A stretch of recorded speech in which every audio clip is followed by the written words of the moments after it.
episode of Girl Critique. We're back again. Another week. Romance is in the ear this week. Yeah. We are doing some tropes, romance tropes. We're gonna do some classic.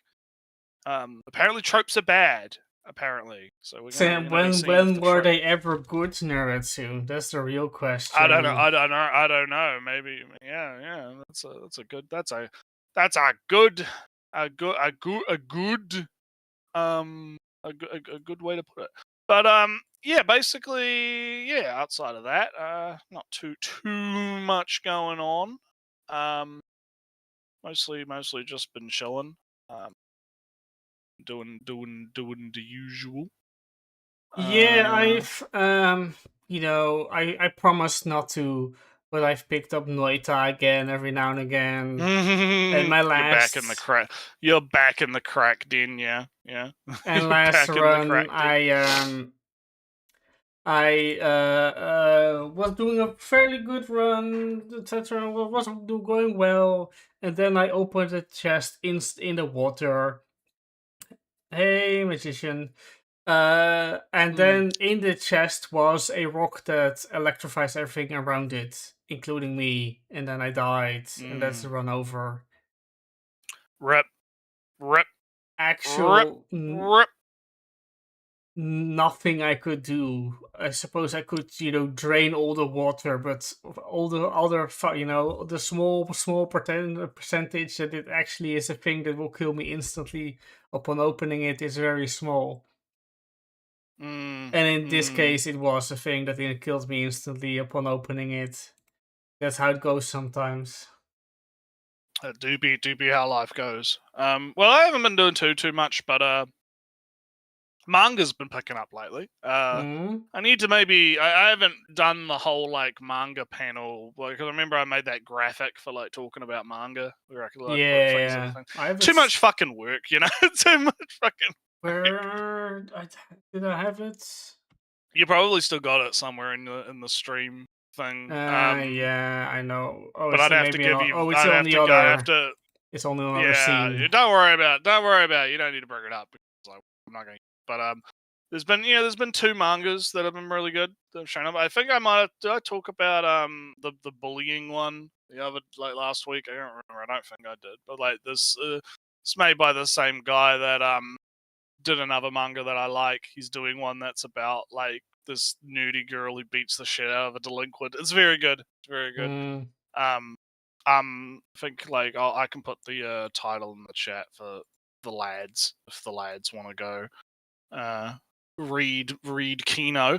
The other one that I've been reading that's really fucking good, that's been hilarious, is I don't know if you've heard about Magical Girls Defeat Trial, or it's like Mahu Shoujo X fucking Habibuku's Saiban or whatever. Fucking hilarious, Ellie, you Yeah. gotta start reading this shit. It's so Oh. fucking funny. So I'm gonna here's the pitch, right? Mm-hmm. Magical girls, Ace Attorney. All right. All right, hentai. Oh. That's the pitch, right? So the general gist is so you're in this typical magical girl situation, right? There's like a magical girl. Um, there's like a magical girl fucking cult or whatever. I don't know Mm-hmm. how I would describe it. Like you have like the group, big group, massive group, big thing. But magical girls, it's illegal for magical girls to be defeated. They can never be defeated, Alex. Yeah. All So if a right. magical girl gets defeated, they have to go on trial, right? And if they're Yeah. found guilty, they end up getting punished, right? In some way. I'll Yeah. kind Yeah. of describe like the first like case, right? Which is just to get like the vibe because it's so fucking. So you have this girl, right? You have this tanned, sporty girl, right? Who's a Mm-hmm. magical girl. She gets defeated by this tentacle monster, right? And you know it's the usual affair, right? She's Yeah. getting violated by the tentacles. And so like the judge has the ability to like peer through like memories and project them, so they Mm-hmm. use that to like see what happened and they bring up like the violation in front of the whole courtroom. Oh yes.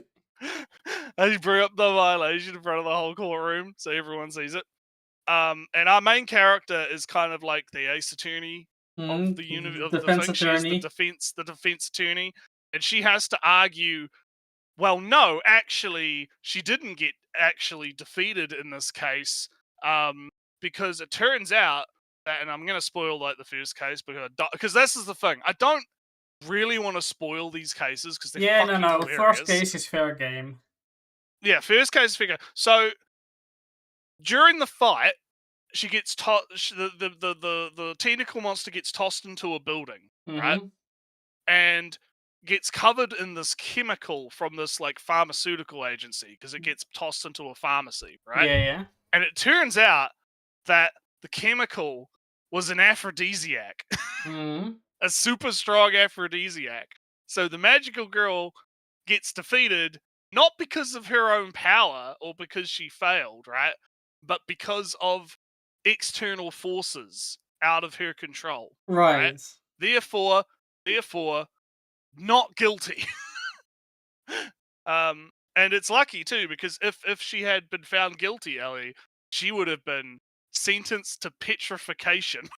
All right. Another fetish. turned into a nude statue for all eternity. And that's kind of like the format for like the last few cases I've been reading. Is like you'll have a situation where magical girl gets defeated, and then they have to figure out, okay, how can we make it so that the magical girl doesn't end up in whatever horrific punishment the judge has like come up with. And it's so fucking good. It's so fucking good. It's really fucking funny. I highly recommend. I already put the name in the chat for the lads. Yeah, I've not read many manga in many years. I'm eyeing reading Tower because that's from Knights of Sidonia, Blam or Blame author. I very much liked Knights of Sidonia. And I do want to just buy the whole manga set to say that I am loyal. Yes, I read it all super illegally, but I have it now. It's all fine. It's all good. Yeah, but Tower is the next work, and I'm not hearing bad things about it. It's more like a subdued, all right. And if I like his style, that means it's excellent for me, of course. Some other thing. Oh, Naruto. On Lewd Magical Girls.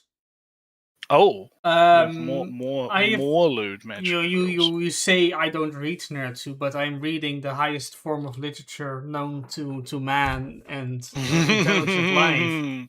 I've been reading a lot of fan fictions on the Archive of Our Owns. Oh, you're becoming a fan fiction man. Yeah. Becoming big fan fiction time. There's no secret. I've said before that I indulge in writing a little bit myself every now and again. Unfinished all of them, but still. But Naruto, one of them is like a 100,000 plus words lewd retelling of Gushing Over Magical Girls. Hey! So Gushing Over Magical Girls, we're talking. But they fuck. I mean, look, they're like close enough to fuck. They do. Well, yeah, no, they pretty much do sometimes fuck. Like the two being, like, but in this time, Kiwi and Utena are in a somewhat relationship, and they actually fuck sometimes. Lovely. Sounds lovely. You love to hear it. You love to hear it. Well, that's good. So if I open my phone, because I'm reading it on my phone as a good light novel Japanese train reader. What's the actual title? Gushing Succubus in the Shadow of Her Wing. Ooh, oh yeah, that is the most fan fiction-y title. That is the most fan fiction-y title that is ever fan fiction. That's great. So, man. if you want to read peak fiction, peak fiction. let me just copy it over to here and here and here. Let me Yeah, see. slap. Oh, sorry, I was joining the watch together. I was slow there. Yeah, I had it muted for the people at home, so they didn't hear that. Yeah, because I was too busy yapping about defeated magical girls. Alright, I posted over in the thing, then Ratsu can look it up himself and also read Maybe, that. yeah. And this I might is give on the that archive a, of your own. I'll read a reado. But yeah. So anyway, I guess since we're talking about romance, we can get right Love into and the romance. love and romance and all kinds of fun stuff. So yeah, time to go. We're not in a rush already. We're not in a rush or anything, but we do kind of want to not be here for like 25 hours. So yeah, As this we is sometimes do. the oversaturation of tropes in romance anime by a guy called whatever his name is, and he has done an Ace Attorney video, ironically. Growth and Gurren Lagann. He's not done a lot of videos. He's not manga collecting hurts. Why K-On! Is one of anime's greatest adaptations. So yeah, he's relatively about a year ago, and he's got a couple of videos. He's got a couple of videos under his belt. So we'll see what the go is here. I might as well just get the drink now and give that a good little crackerino. A good one. Yeah, a nice one. Yeah, there we go. Alrighty. So, it's romance time. Of genres that for each season, there's always one genre that makes up a good chunk of the show's airing. While there are certainly some great shows that are part of that genre, a large portion of the ones that tend to flood most seasonal lineups nowadays are slop. Like, let's do an experiment real quick. Close your eyes and picture a show with an incredibly basic protagonist. Alright, let's see. Room reviews. He's definitely a Nintendo man. Ellie's dying. He sees the Nintendo and he dies.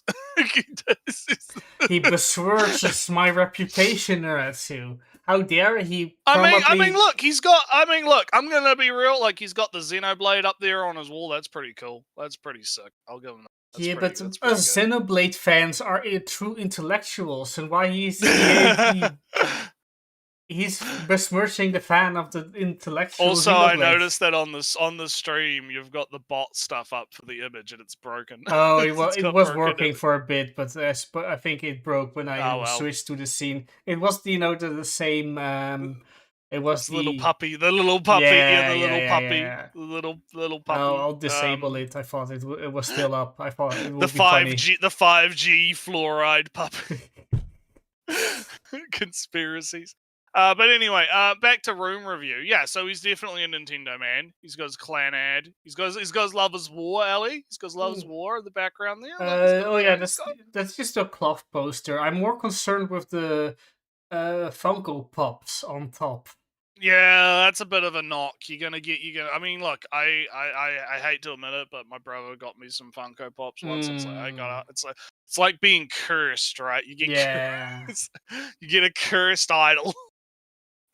But it's not like I can get rid of it because it was a gift, right? I don't want to be a dick, right? So I'm gonna, I'll hold on to it. Oh man, but no, I mean, look, pretty good setup. JRPG man with Persona and Metaphor and Earthbound, Xenoblade, and his stuff. Yeah, Shin Megami Tensei, Jack Frost. All right, let's hear what he's got to say about romance. And a gimmick so prevalent that it becomes a substitute for any quality writing. Oh man, isekai? Yes, the type of show that most anyone would have thought. Ellie, it's an isekai video. We've been tricked. I saw him talking about isekai. We've been tricked. Been tricked by Ellie. He's bamboozled. Is of course the isekai. There are certainly some great isekais out there, but it seems like so many of the ones that make up each season's lineup are nothing but the exact Get kind of over mediocrity stupid smartphone isekai. It's been decades, at least How one many decade. do we have to go to the anime schedule, Ellie? Do we have to do this again? We have to calculate how many isekai are actually coming out this season. Please, have to do something else than smartphone isekai. That was in from the top of my When head. did that even come out? When Actual did that even come out? 2014, not 2014. Let That's me too have a look. early. Let me have a look. You look it up. You're already typing it out. Okay. Season 1 was 2017, 17.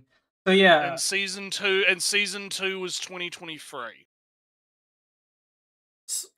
still So No. it's like I'm still going to only count the first season because that's when it got notoriety. Anybody who was shocked and appalled by Smartphone Isekai didn't even register the second season. It's all about the first season. And it's the same old, same old. It's like over exaggerating how many isekai are actually like a thing, right? Mm-hmm. Because yeah, you might have like I think there is like a couple this season or whatever. I don't remember. I'd have to go back on. The thing is that, of course, the real complaint about isekai is not isekai, it's Naro, as we often discuss. But Naro has been leaking out into other things.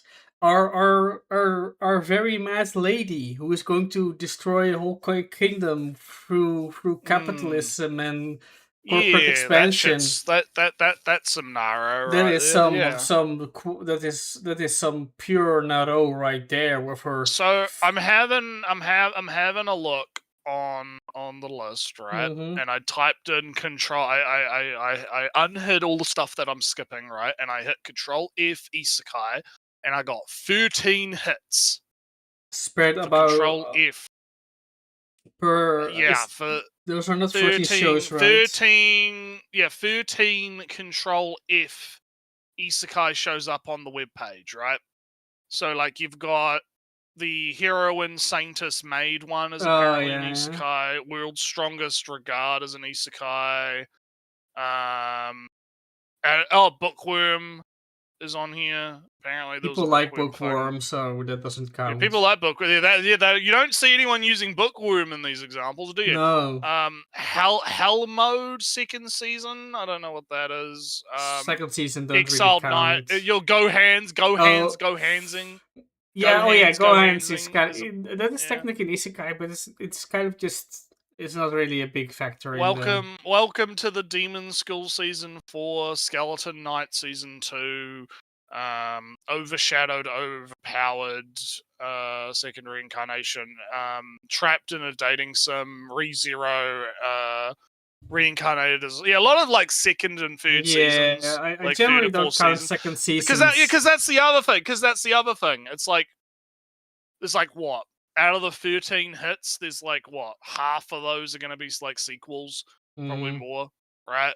So we have to like kind of harp on it every single time because it's like people have this disproportionate idea of how many shows coming out are actually isekai. I'm only watching like Mushoku Tensei, and that's like Tanya, right?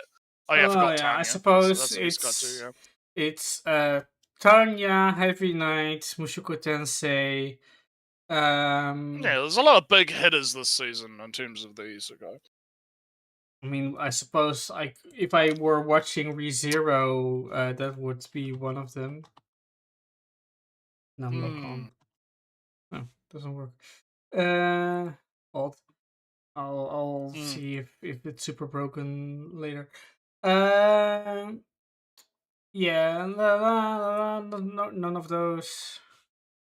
But anywho, back to the video. Basically, yeah, it's.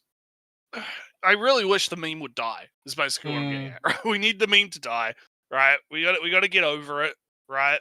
If you don't want to watch your isekais, then just don't watch your isekais. Watch other shit. But anyway, let's see. I described earlier. Among all the other genres, there is one that stands out as what is potentially my favorite, and that, of course, is romance anime. I swear I smell better than you think I do. Okay. It's okay. Listen, it's okay to like the romance. All right, you don't have to be. I am big romance. I'm romance. Yeah, biggest we both. defender. We both. I mean, hell, this season we're watching Kaiju and Lara, right? Fucking, we're doing big romance. Like every season, Ellie is watching like what? 5 different romance shows, multiple romance shows, and you're telling me about all the melodrama of this, that, and the next thing, right? Like, so like, it's okay to be like. I feel like there's a little insecurity, right? A little insecurity there, right? He's being like, he's trying to cut the criticism off at the pass, as I like to say it, right? You got to, it's okay, right? It's okay. You can like your romance stuff. I like a good romance anime every now and then too, right? Like it's variety is the spice of life. Yeah, and of course Mushoku Tensei is now big romance show also. Yeah, it's big harem romance. Yeah. Whether it's the life-changing emotional masterpiece of a story in Clannad, the hilarity and depth of Kaguya-sama Love is War, or the beautiful philosophy of the Rascal Does Not Dream series, there's just something about it. 4K upscale. Yeah. Download it from YouTube in 30 FPS. Looks like fucking garbage. Why would you fucking do this? Like, why would you do this to the anime, man? Like, come on. You can always tell. Yeah, it's always a pain in the ass. But anyway, great romance anime that can put it among some of my all-time favorite stories. The way that some shows can use romance to develop characters, touch on themes, or explore dynamics continues to showcase that the genre is capable of far more than many give it credit for. But unfortunately, it seems like those qualities are no longer associated. Saying that romance is not an appreciated genre? Yeah, I was gonna say.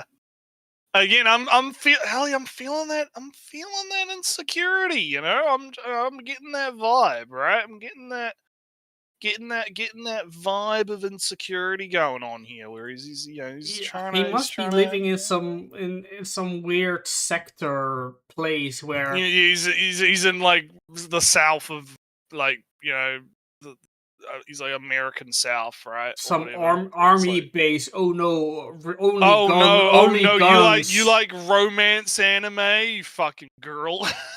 Oh no! You must watch war movies, action movies. Only superhero allowed. Rah. This is I don't know if you've seen this meme that's cropped up lately. I don't know where the fuck it's from. It's from some like mining TV show or whatever. Where it's like, oh, you came into work on time, and then it like cuts to a bunch of gruff miner guys being like, "Oh, welcome to work, princess. You really isn't in your vocabulary," or something, and it's like got this fucking music to it that's like fucking crazy shit. I might have to have a look and see if I don't know. I just know about from. Oh but no! I'm imagining that. But it's like, oh, you say you like romance anime, and it's like, what are you?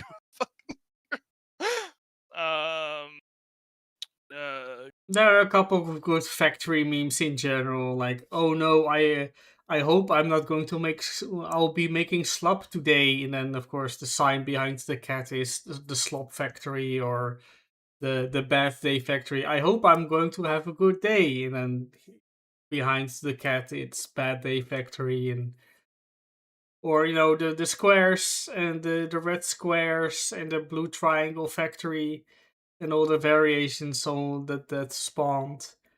Their factories are good meme factories. I wanna do an experiment here. I want to do a bit of an experiment, right? Mm. So we're at 1 minute 24, right? Are you going to switch out the playlist on this Watch Together? I'm gonna try and do a thing because I think we can go back with the history, right? I'm pretty sure. Never tried. So this is I have found the meme. So here we go. Our backwoods 808 got the whole woods glitched out.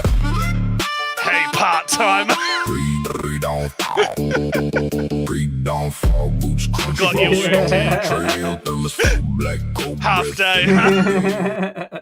When you arrive 2 minutes late to work. That is true. Let's go back. Among the plethora of We're at like 1 minute, 1 minute 40 or something. Yeah. Like 1 minute 30. We'll just go back to what? Oh yeah, there we go. That's exactly 1 minute 20. So yeah. So I'm imagining that meme, but it's just like you like romance anime, you fucking pussy, or something. I just remix that shit, but it's fucking yeah, that's anyway. Yeah. Enough memes. associated with many of the romance anime we see today. Instead, the same oversaturated tropes that I used to describe a lot of isekai earlier have become synonymous with romance anime. Instead of achieving Oh no, Ellie! It's almost like the Naro and the romance are mixing together. How could this happen? Was he even alive for the harem?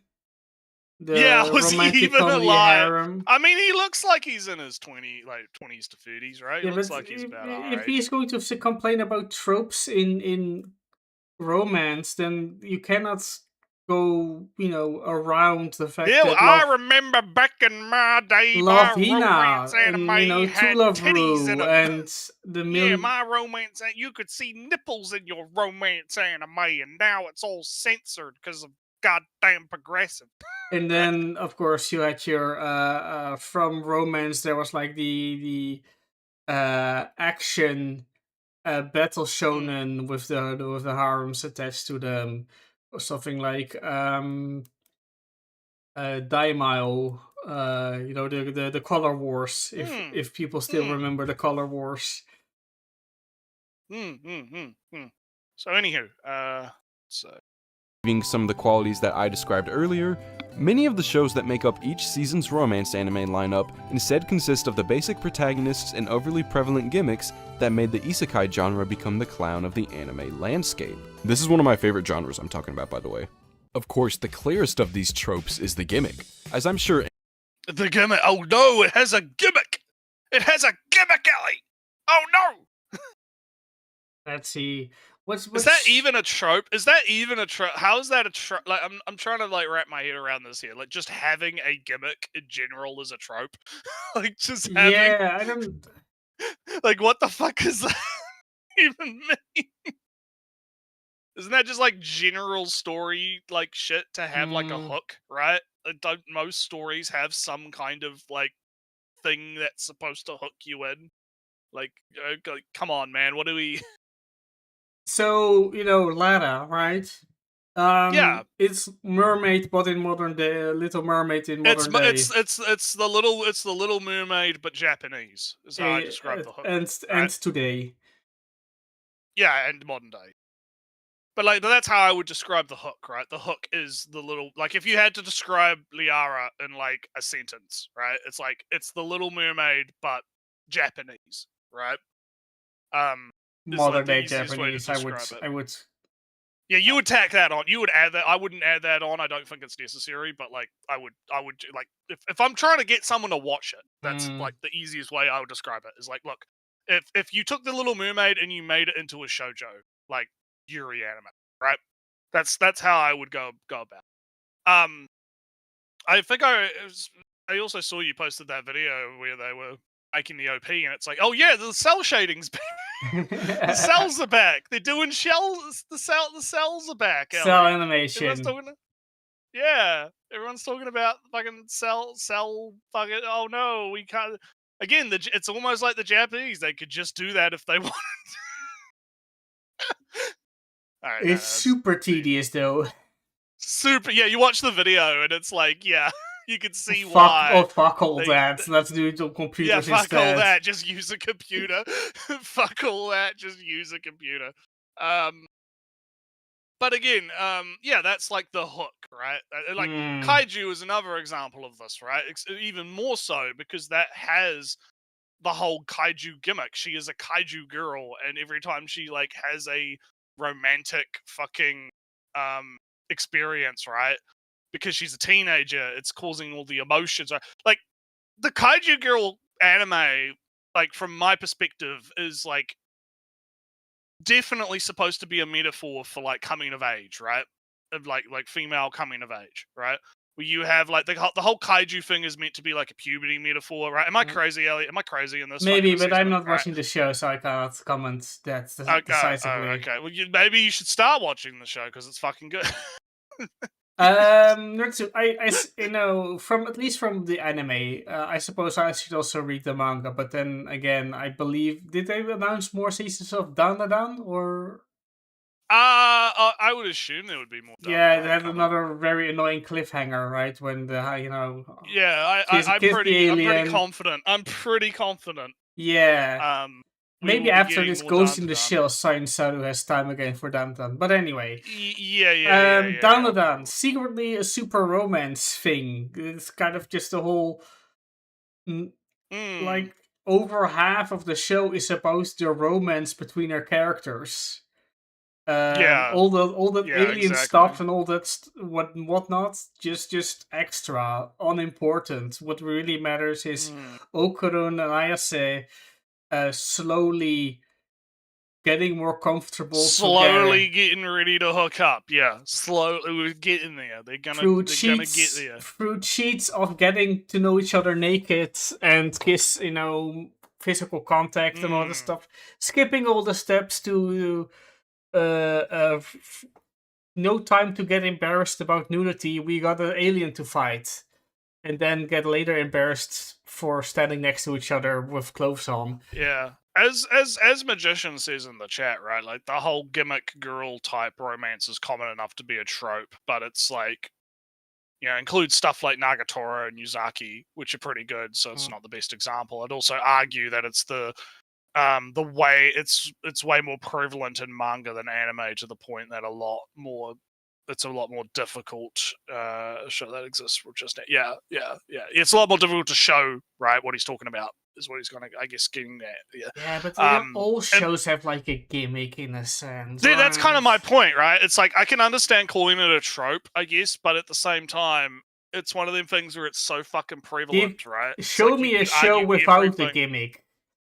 Yeah. Hey, Jim. This guy wants a pizza. Wants a romance. All right, without a fated encounter, and without without. It's like I want a ham and cheese sandwich without the ham, Ellie. Right? And maybe and also get rid of the cheese. Why don't you just order a cheese? No, it needs to be a ham and cheese sandwich without the ham. I'll know if it's just a cheese sandwich, Ellie. Right? I'll know. You don't understand. I will know.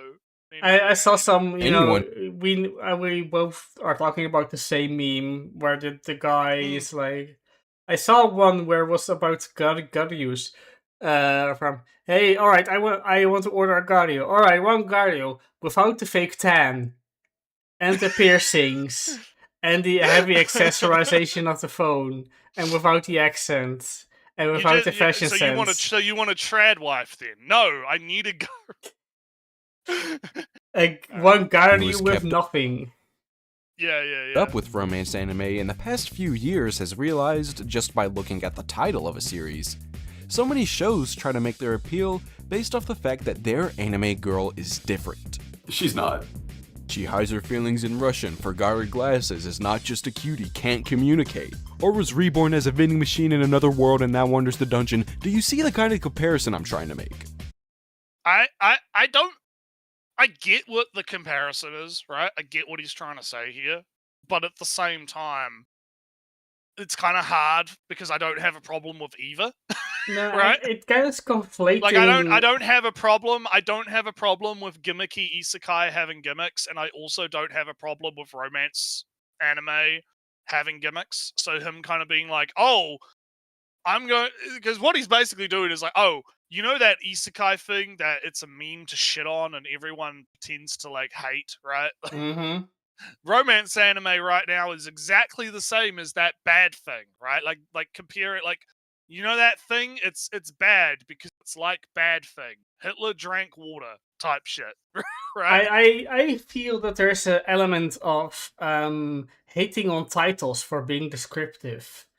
When that were too, yeah. when were back in the day when titles were just like Soul Eater, Death Note, the Melancholy of Suzumiya Haruhi. Oh wait, that's kind of descriptive. But Ellie, Soul Eater is descriptive because they eat the soul. So it is descriptive. Oh, but what about Karin? I don't know. That's the name of the name of the main character, just Karin. Yeah, you get what I mean. But anyway, but no, yeah, like because I don't have a problem with it, right? Like I find it hard to relate here. But isekais have descriptive and maybe slightly longer titles, and these romance shows that he mentions all by coincidence have somewhat descriptive titles that somewhat explain the premise. And I have to the wonder thing. how many of these romance titles are also like perhaps not being directly written as Naro, but are on like similar websites, right?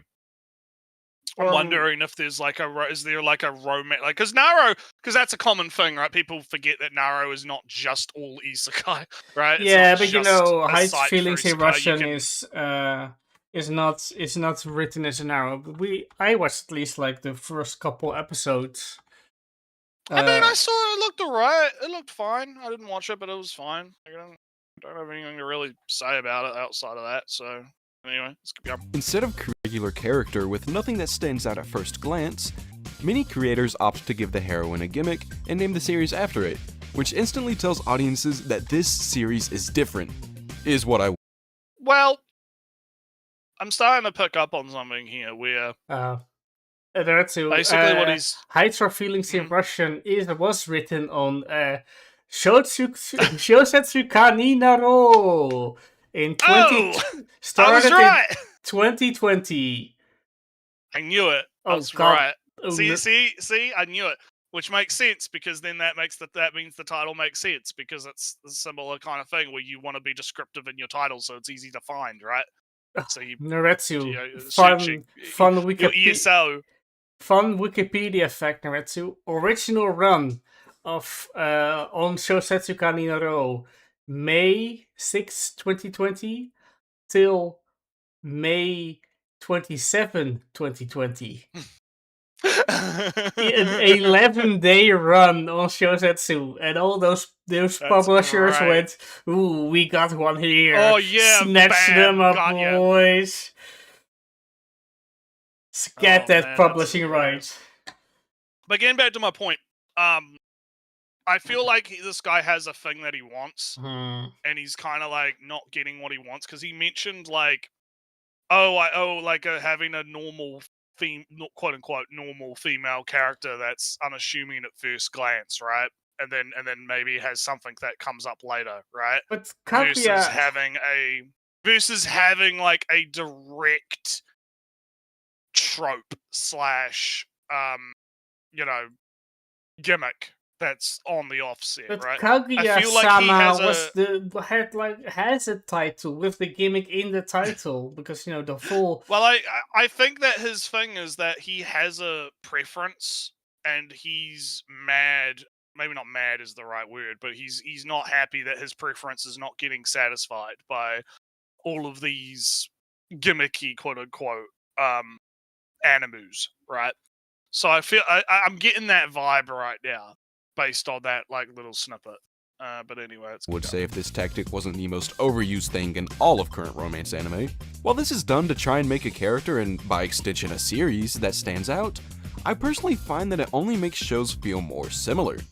So many times these gimmick characters don't have much to them besides the gimmick, which just makes them so uninteresting because their shtick can become stale very early on. So many times that a heroine is given one of these gimmicks, it just seems like that's supposed to be a substitute for any depth or well-written qualities that character should have. As a result, this approach to writing the heroine seems somewhat like the most stable couple ever. Just like this guy likes her and she likes him.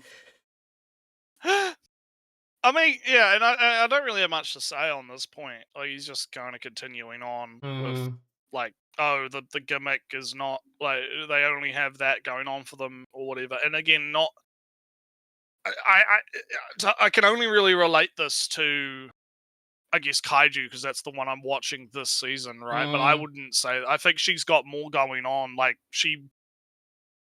for starters, she's into fucking metal rock music. She's very recluse. She's established as having to kind of hide because of the whole Kaiju thing, right?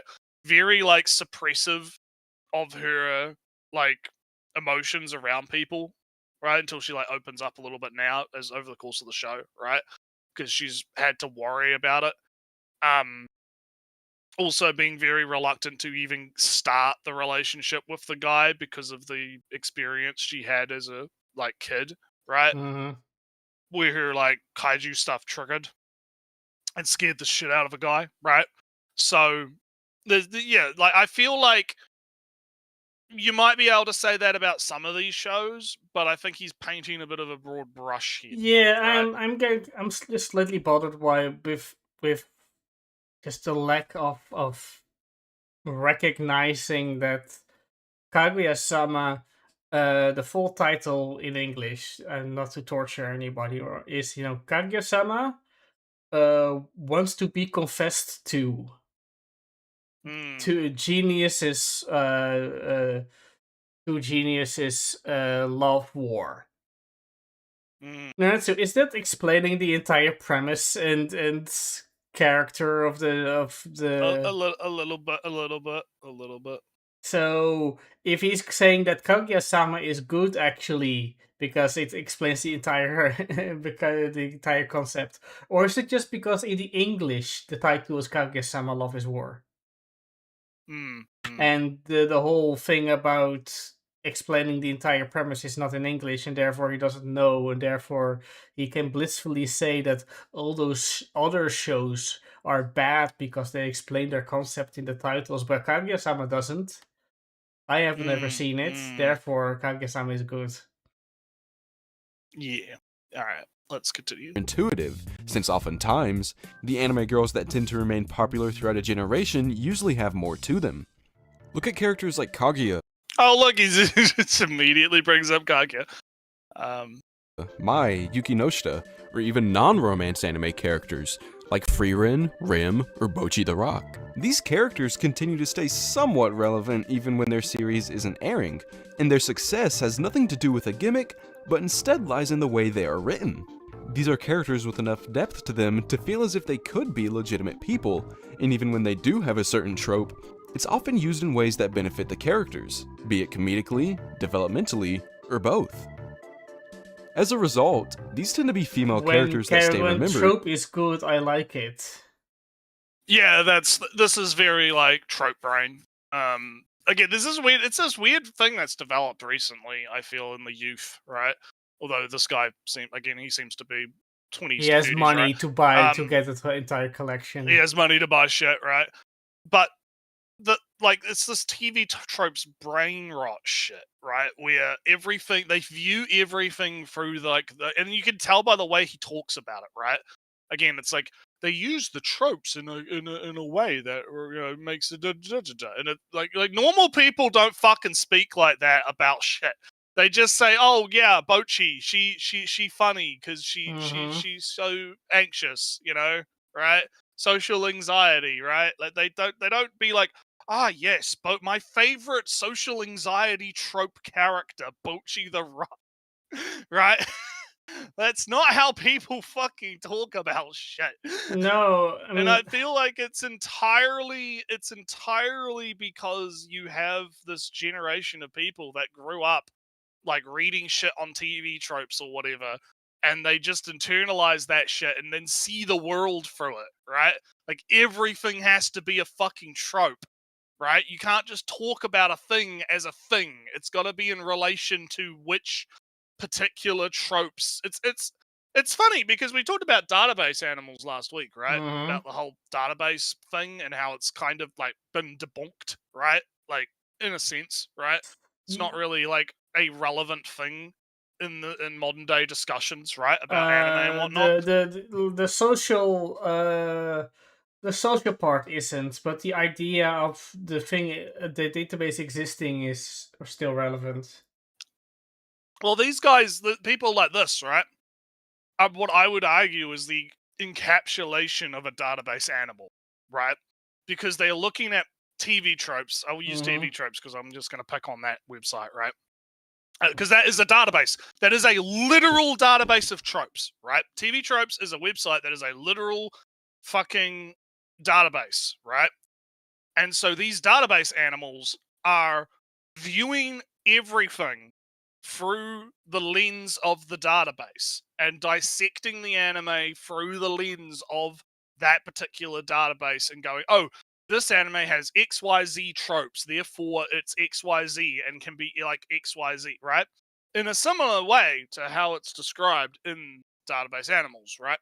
So I find that to be very interesting, actually.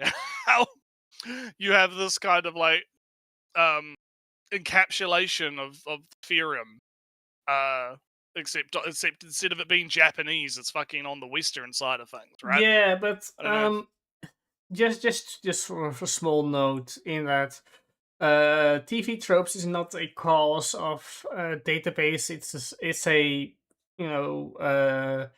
it's a consequence of database thinking, because you need to be thinking about these categories to first put those have characters and shows and concepts to be filling those categories. So first you need to think in a database sense, then you have to categorize them at least in your head, and then you write it down.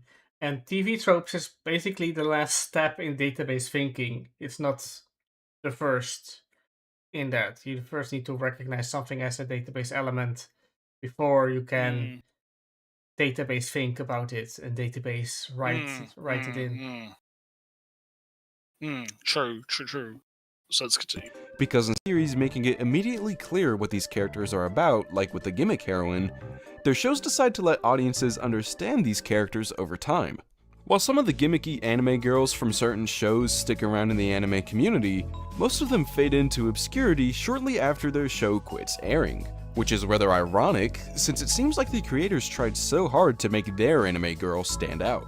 But many times, it feels like that is a good character. She is conflicted between wanting her kind of just capable and pragmatic self, and the fact that she wants to be say, she is the dependable kind. That's kind of her character, but she also wants others to be able to depend on others. She doesn't want always to be the protector, the big prince. Sometimes she just wants to be held in the arms and be saved as a princess herself. And therein lies the conflict in semi-societal expectations, personality clashes. You're our girl, therefore you need to be sweet and kind. All that stuff, right? Gender roles.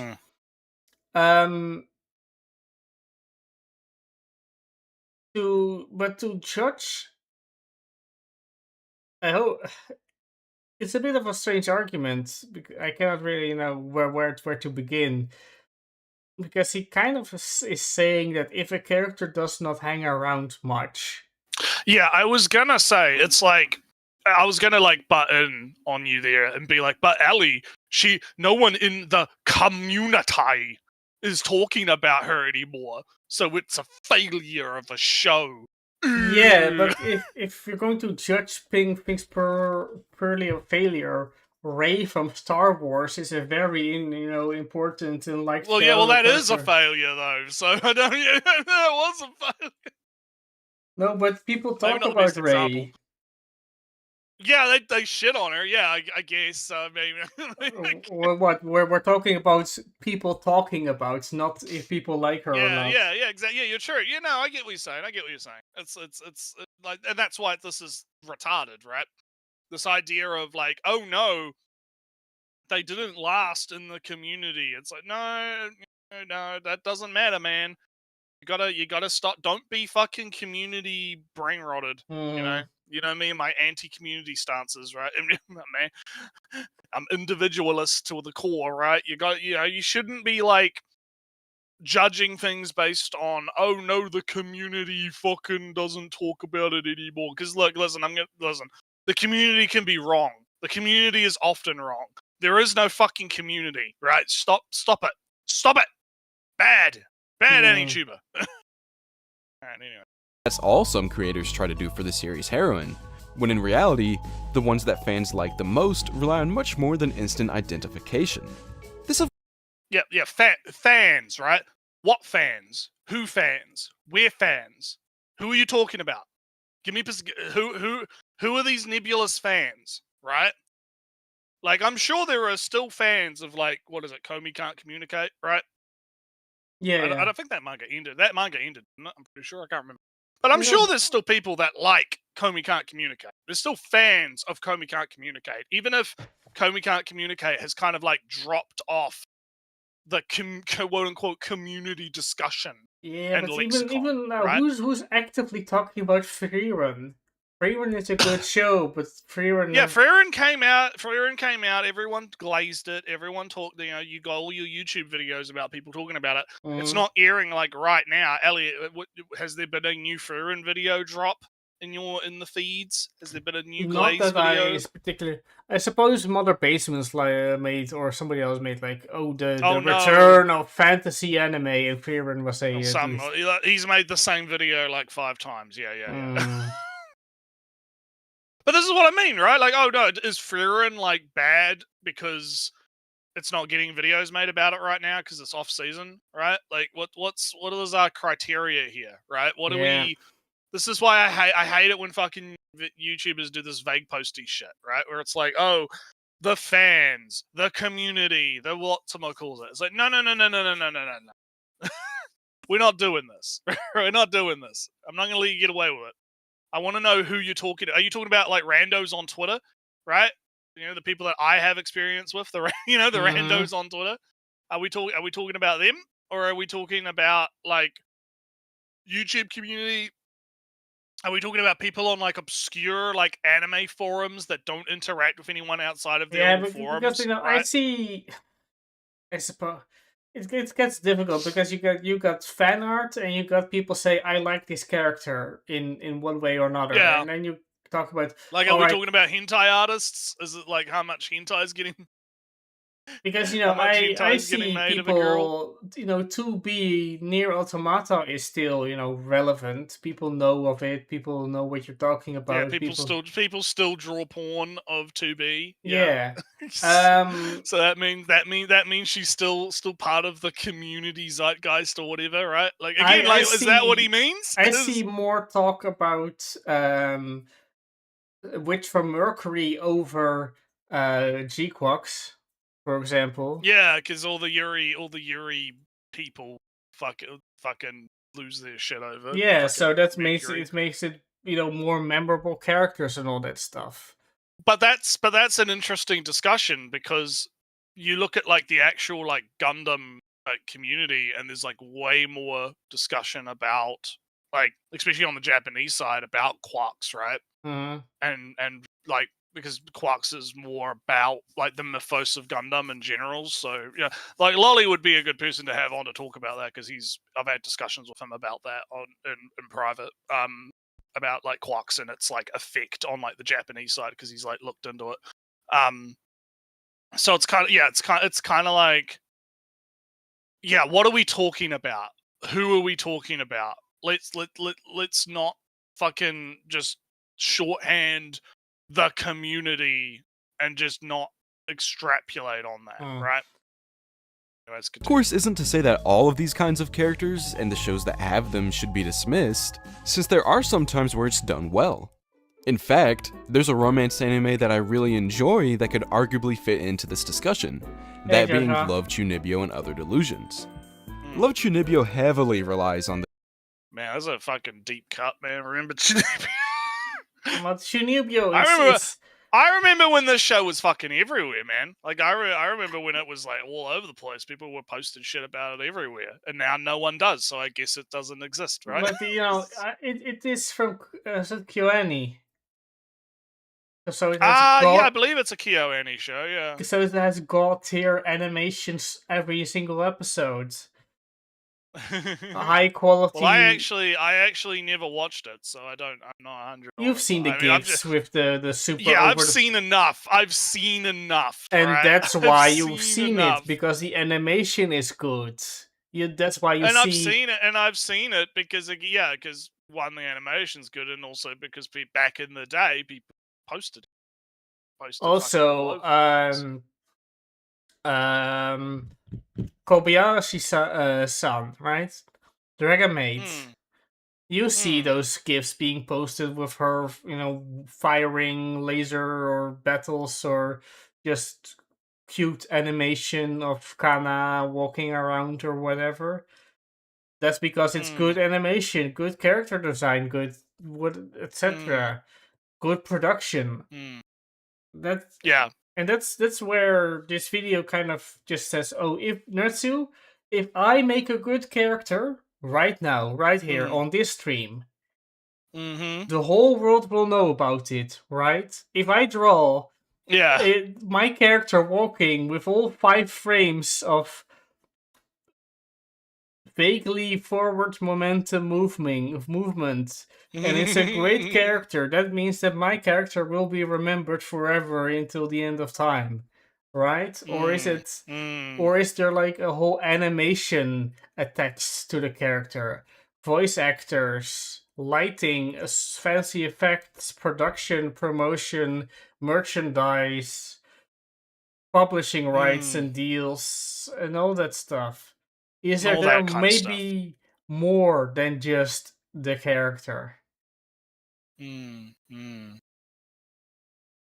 So, anywho, the heroine having a gimmick, which of course is Chunibyo, a phase in which one adopts an absurd personality in an effort to feel unique. But the reason why I like this show so much is because how it puts that gimmick to use. Such a large part of the story revolves around Chunibyo and the way that it tells us about the characters, especially Rika, the show's female protagonist. Her Chunibyo actually feels warranted since it's such an integral part of the story, which shows that a romance revolving around an anime girl with a gimmick can be done well. However, this is one of the few exceptions. The vast majority of romance anime where the main girl has a gimmick, the gimmick doesn't really add or take away much, and is rather just there to try and make the show stand out. Keyword, try. Very rarely does. Who is he to judge that? Yeah. Again, like for you, maybe, right? Like for you, I would be really fascinated to know what this guy thinks about kaiju, right? Because I feel like he would dismiss kaiju on the face of it and not actually watch it, and then he would be like missing out because that's the vibe I'm getting here. Is like he probably looks at like a show, sees that it's a gimmick, and like it has the gimmick trope, and then he's like, "Oh, I'm not gonna watch that." Yeah, but right? he likes the gimmick if the gimmick is good, or when he likes the gimmick. Yeah, I guess. But then how do who does he define that himself? Right? That's Anyway, the romance anime actually use the heroine's quirk to help tell an interesting story, and it just feels. Yes, I like when things are good too, my man. I like when. Oh yeah, Shikimori doesn't tell a tale of societal gender roles, blah blah blah blah blah, and everything I can read into it myself. Even if the show isn't about that, too bad. I say it's about that. Now the show is about that. Feels like all that stuff. Yeah. Edition that tries to replace any depth that the female lead should have. While there are still some exceptions, many romances that rely on the main girl having a gimmick struggle to find a proper extent to which said gimmick should be relied on. But of course there's one more character that we usually see.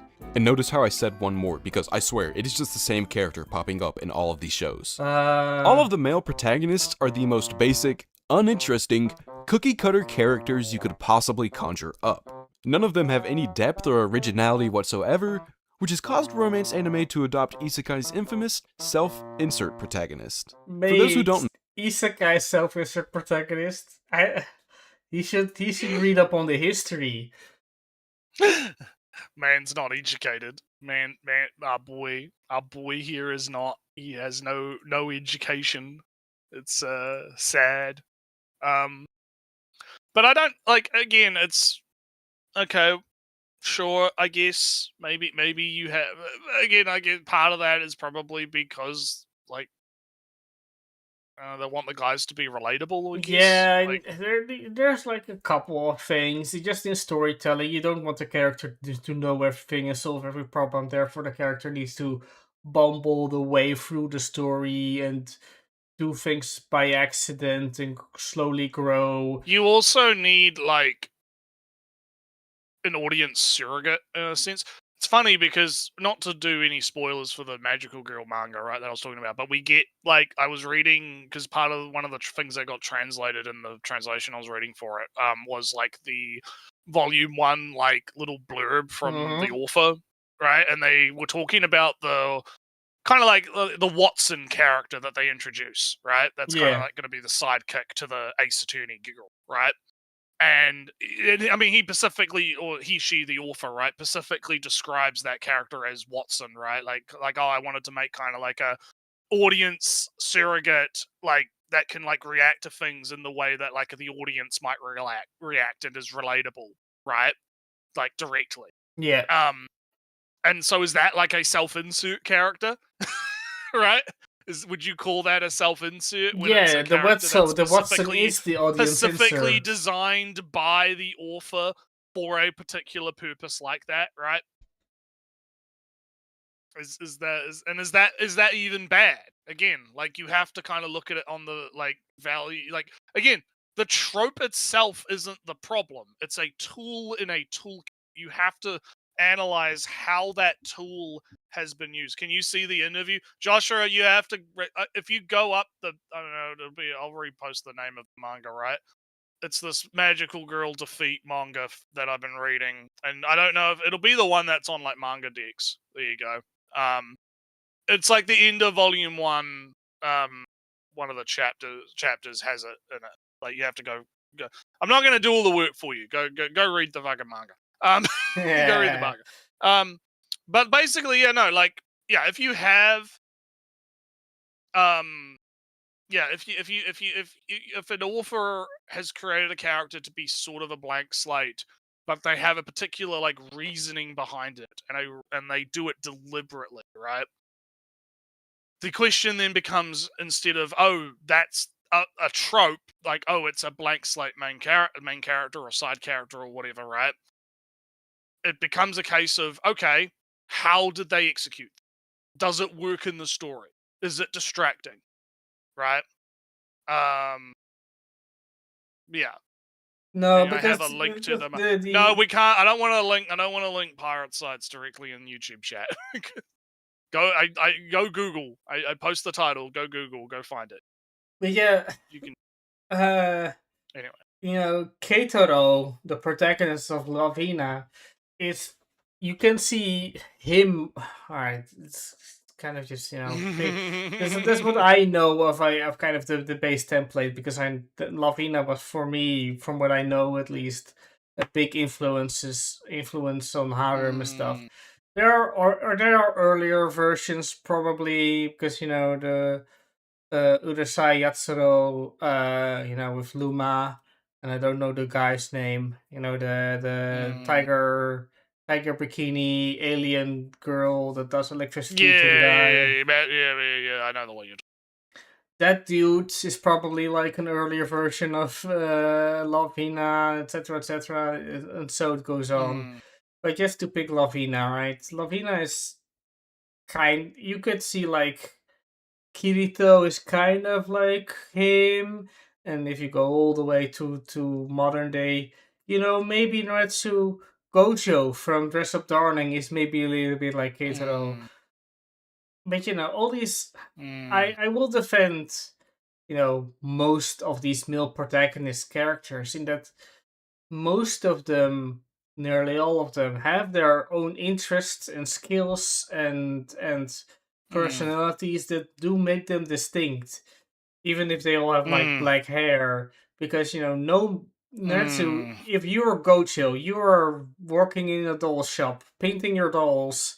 In one day, a girl comes in and says, "Alright, now play this 100-hour visual novel, whatever." Yeah, Nah, man. we're gonna make some cosplay. Let's go.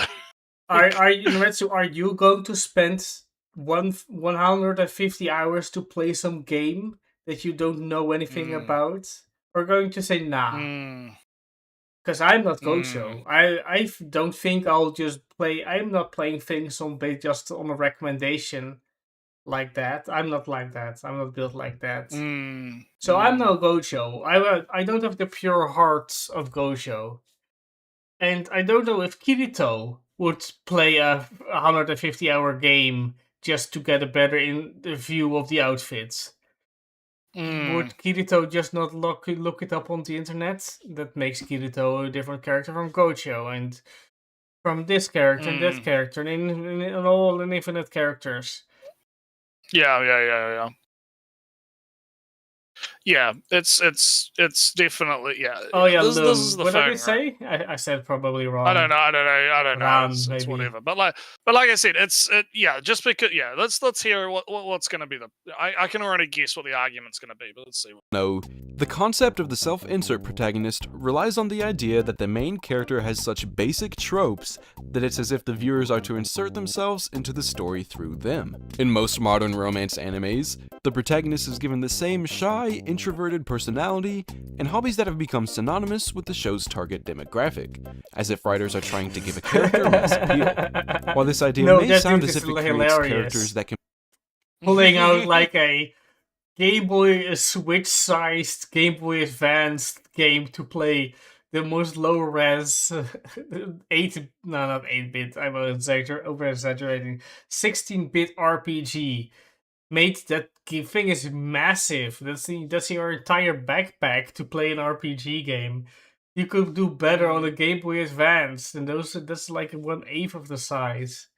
That was funny. Yeah. But no, he's a generic Ellie. He's a generic self-insert man. You don't understand. He's gonna be. He's generic self-insert man. It's too late. It's all ogre. It's all ogre, Ellie. You're gonna have to. No, he's going to hate on my boy that wants to be a fat big man, but just his weak physique and constant injuries prevent him from that. But he still tries his very good best. He's not. He's not. Nah, he's a self-insert. Nah. He's a self-insert. He's a self-insert. I'm sorry, Ellie. It's over. Be easily likable for how easy it is to identify with them. This often ends up giving characters the opposite reputation because of how little personality they have.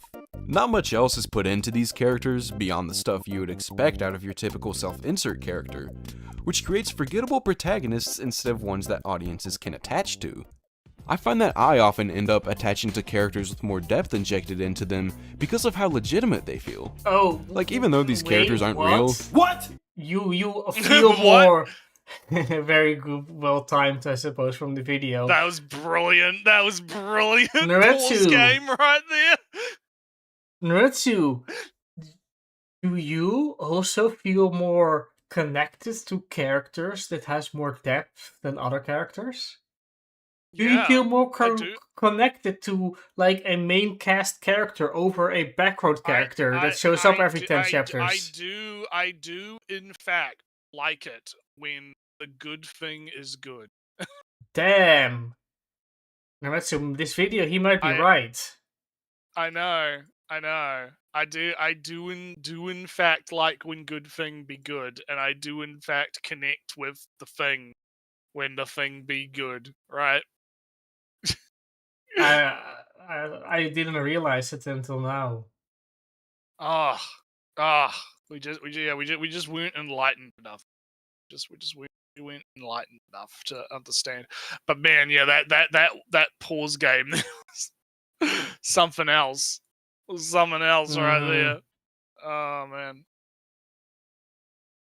Come back. They have so many qualities in them that make them feel as if they could be. As a result, I often find that the believability of these characters makes it easier to identify with them than the shallow self-insert characters. Because ultimately, there's more to a person's personality than being shy and liking video games. And while those qualities can make a character sound relatable, it only does so. Look at this, not Apex Legends, right? It's Totally those not Apex vaulting Legends. animations. Nah, it's its own game. Don't worry about it. On a superficial level. When people identify with a character, it's often because of the flaws they're trying to overcome, problems they're trying to navigate through, or behaviors that help define their personality. While there are some well-written and relatable characters that do still have the typical introverted personality or nerdy interests, such qualities are only a small part of that character, as these characters still offer plenty of depth. Ironically, the self-insert protagonist often backfires and fails to achieve the relatability they set out to because of how unrealistically bland they feel. The same can be said for the situations the self-insert character often finds himself in. In so many isekai, for example, many viewers loved picturing themselves as the guy who suddenly gets transported to a fantasy world This with show all is sorts not of an insane. isekai. Just for the record. Dear Judge, this is not an isekai. This is a man. reincarnation from the same fantasy world into future same world fantasy world. This is not an isekai. Oh no! Oh no! He fucked up. Fucked up. But yeah, Sorry, I don't video have is much. now completely wrong. All arguments invalidated. Yeah. Powers and respectfully every person in said fantasy world. Of course, tons of isekais started following this logic and began writing protagonists with the far-fetched and glamorous lives that viewers could only dream of in an effort to create more desirable protagonists. However, this approach often creates a story that feels too similar to other ones, since so many of them follow the same premise of the main character Does being he know perceived as that the coolest guy ever, Shosetsu even though he's just exists? uninteresting. While romance stories Probably not. Doesn't I'm willing to bet. he's not really talking like he does know that Shosetsu exists, Mm. Mm. right? It's just some vague, oh, people realized blah blah blah and this and that, and the cause was isekai, etc. But you know, and all those weird titles. What's up with those? Yeah, what's up with that? Yeah. It really does come across that he doesn't know that Shosetsu exists. Does he know? No, he But didn't again, know. like he's talking about like the self-insert stuff, but he's kind of just repeating the same thing he was talking about with the fucking female gimmick, right? It's just, oh, this trope, I don't like this trope because this trope is bad, right? Bland, boring, whatever. Yeah, I don't feel like anyone likes watching a series with a loser protagonist. That's another thing, right? Like, what do you want, right? Because, yeah, you don't want to have like a generic, boring, self-insert, bland slate type thing, because that does, in a lot of cases doesn't work and is quite, dull, right? Mhm. Fair enough. But on the flip side of that, you also don't want someone who's just like a fucking loser. Right? Well, watching Chainsmoker Cats, there is a way. Yeah, but this is what I mean, right? Like, you can pull it off. You can pull it off, right? You can pull off having a loser protagonist and still make them likable, right? Like Chainsmoker Cat. I mean, again, I'm not watching it, but you would probably argue Mhm. that despite like the flaws make her likable, right? Like the way it's presented and the way that they use the trope of, I guess, girl failure, right? I guess that's the trope. I don't know. I suppose. I'm not a trope brained fucking Neanderthal, so I don't fucking I don't fucking think about these things in terms of tropes. But I would assume that would be the trope that they would classify Chainsmoker Cat as girl failure or whatever, right? So yeah, they use that trope in order to effectively, right? They use it effectively. They do a good thing. But you could have another show that tries to do the same thing and fucks it up, right? Like, it's not. Yeah. Yeah. Isn't Chainsmokers a girl failure tragic comedy? If anything else, yeah, probably. I don't. Series often aren't able to do this in the exact same way that I explained with isekai because they're too busy having a high school setting. The core idea of a bland protagonist suddenly living an idealized life is still present. Out of nowhere, the random introverted guy that doesn't even speak in class gets the attention of the most popular girl in school. Like seriously, there are so many shows that rely on the idea of nerdy guy and popular girl being the main couple. Oh, which, in and contrast. What a This man no. would have fucking hated Otaku-kun and fucking in the Girls Can't Be Nice to Otaku show. Would have fucking hated him. But he's not like. But the thing with that, right, is like, you would think that he's like a generic like anime like type otaku guy from the op, but he's not really, right? And it's kind of interesting. He doesn't like, maybe depending on when this video came out, right? He probably didn't have that as an example, but like, if he did use that as an example, I would be screaming at him because no, Otaku-kun in that show he is actually just a nice guy. Like, that's his character. Is that he has like the obsession with the fucking Cardcaptor Sakura styled like TV show, right? And that's obviously the gimmick side of it, right? It's almost like the inverse of the female with a gimmick. It's a male with a gimmick, right? Yeah. He's obviously got that as his thing, but outside of that, he just treats the girls with respect, and he's just an overall nice dude, and doesn't want to be like an asshole, and that's why the girls end up kind of falling for him, right? Because they, he's, but again, this guy would probably look at that and go, "Oh, he's just a generic self-insert man, right? He's a generic otaku nerdy guy who gets the hot chicks. It's a male power fantasy or some fucking gay shit, right?" of itself isn't actually a bad idea. Some stories that focus on this Well, are able to. Good. He's recovered, Ellie. He's like, "Oh yeah, it's not actually a bad trope. Don't worry about it, guys. It's okay." Yeah, because my favorite show has a opposite thing going on, but yeah. And Joshua, if we see like if this. we I see don't a- need to hang on. defend this show in particular because he likes the show, so he's not going to attack this show. So whatever. Well, to answer Joshua in the chat, if we see a video about Chainsmoker Cat, we'll probably, if a funny one comes up, might have a look, right? I 'Cause saw you never I know. did watch a video somewhat about Naruto. Apparently, Chainsmoker Cat is being cancelled by the Japanese because it's kind of gross. Oh yeah, because of there was like one article by one news outlet based on one tweet. Yeah, so not going. I'm waiting for like a Chainsmoker Cat is an allegory for racism video. Because that will probably be what it will be, and that'll be what we'll cover, right? Because that's been like the discourse on Twitter is like, oh, Chainsmoker Cat is like a big allegory for my blacks, my minorities, right? Which, fair enough. Like, from what I can tell, it seems deliberate. From what you've described, right? There's definitely something there, I feel. Yeah. But you know what tends to happen, right? Is like, people will take that and just fucking run with it, right?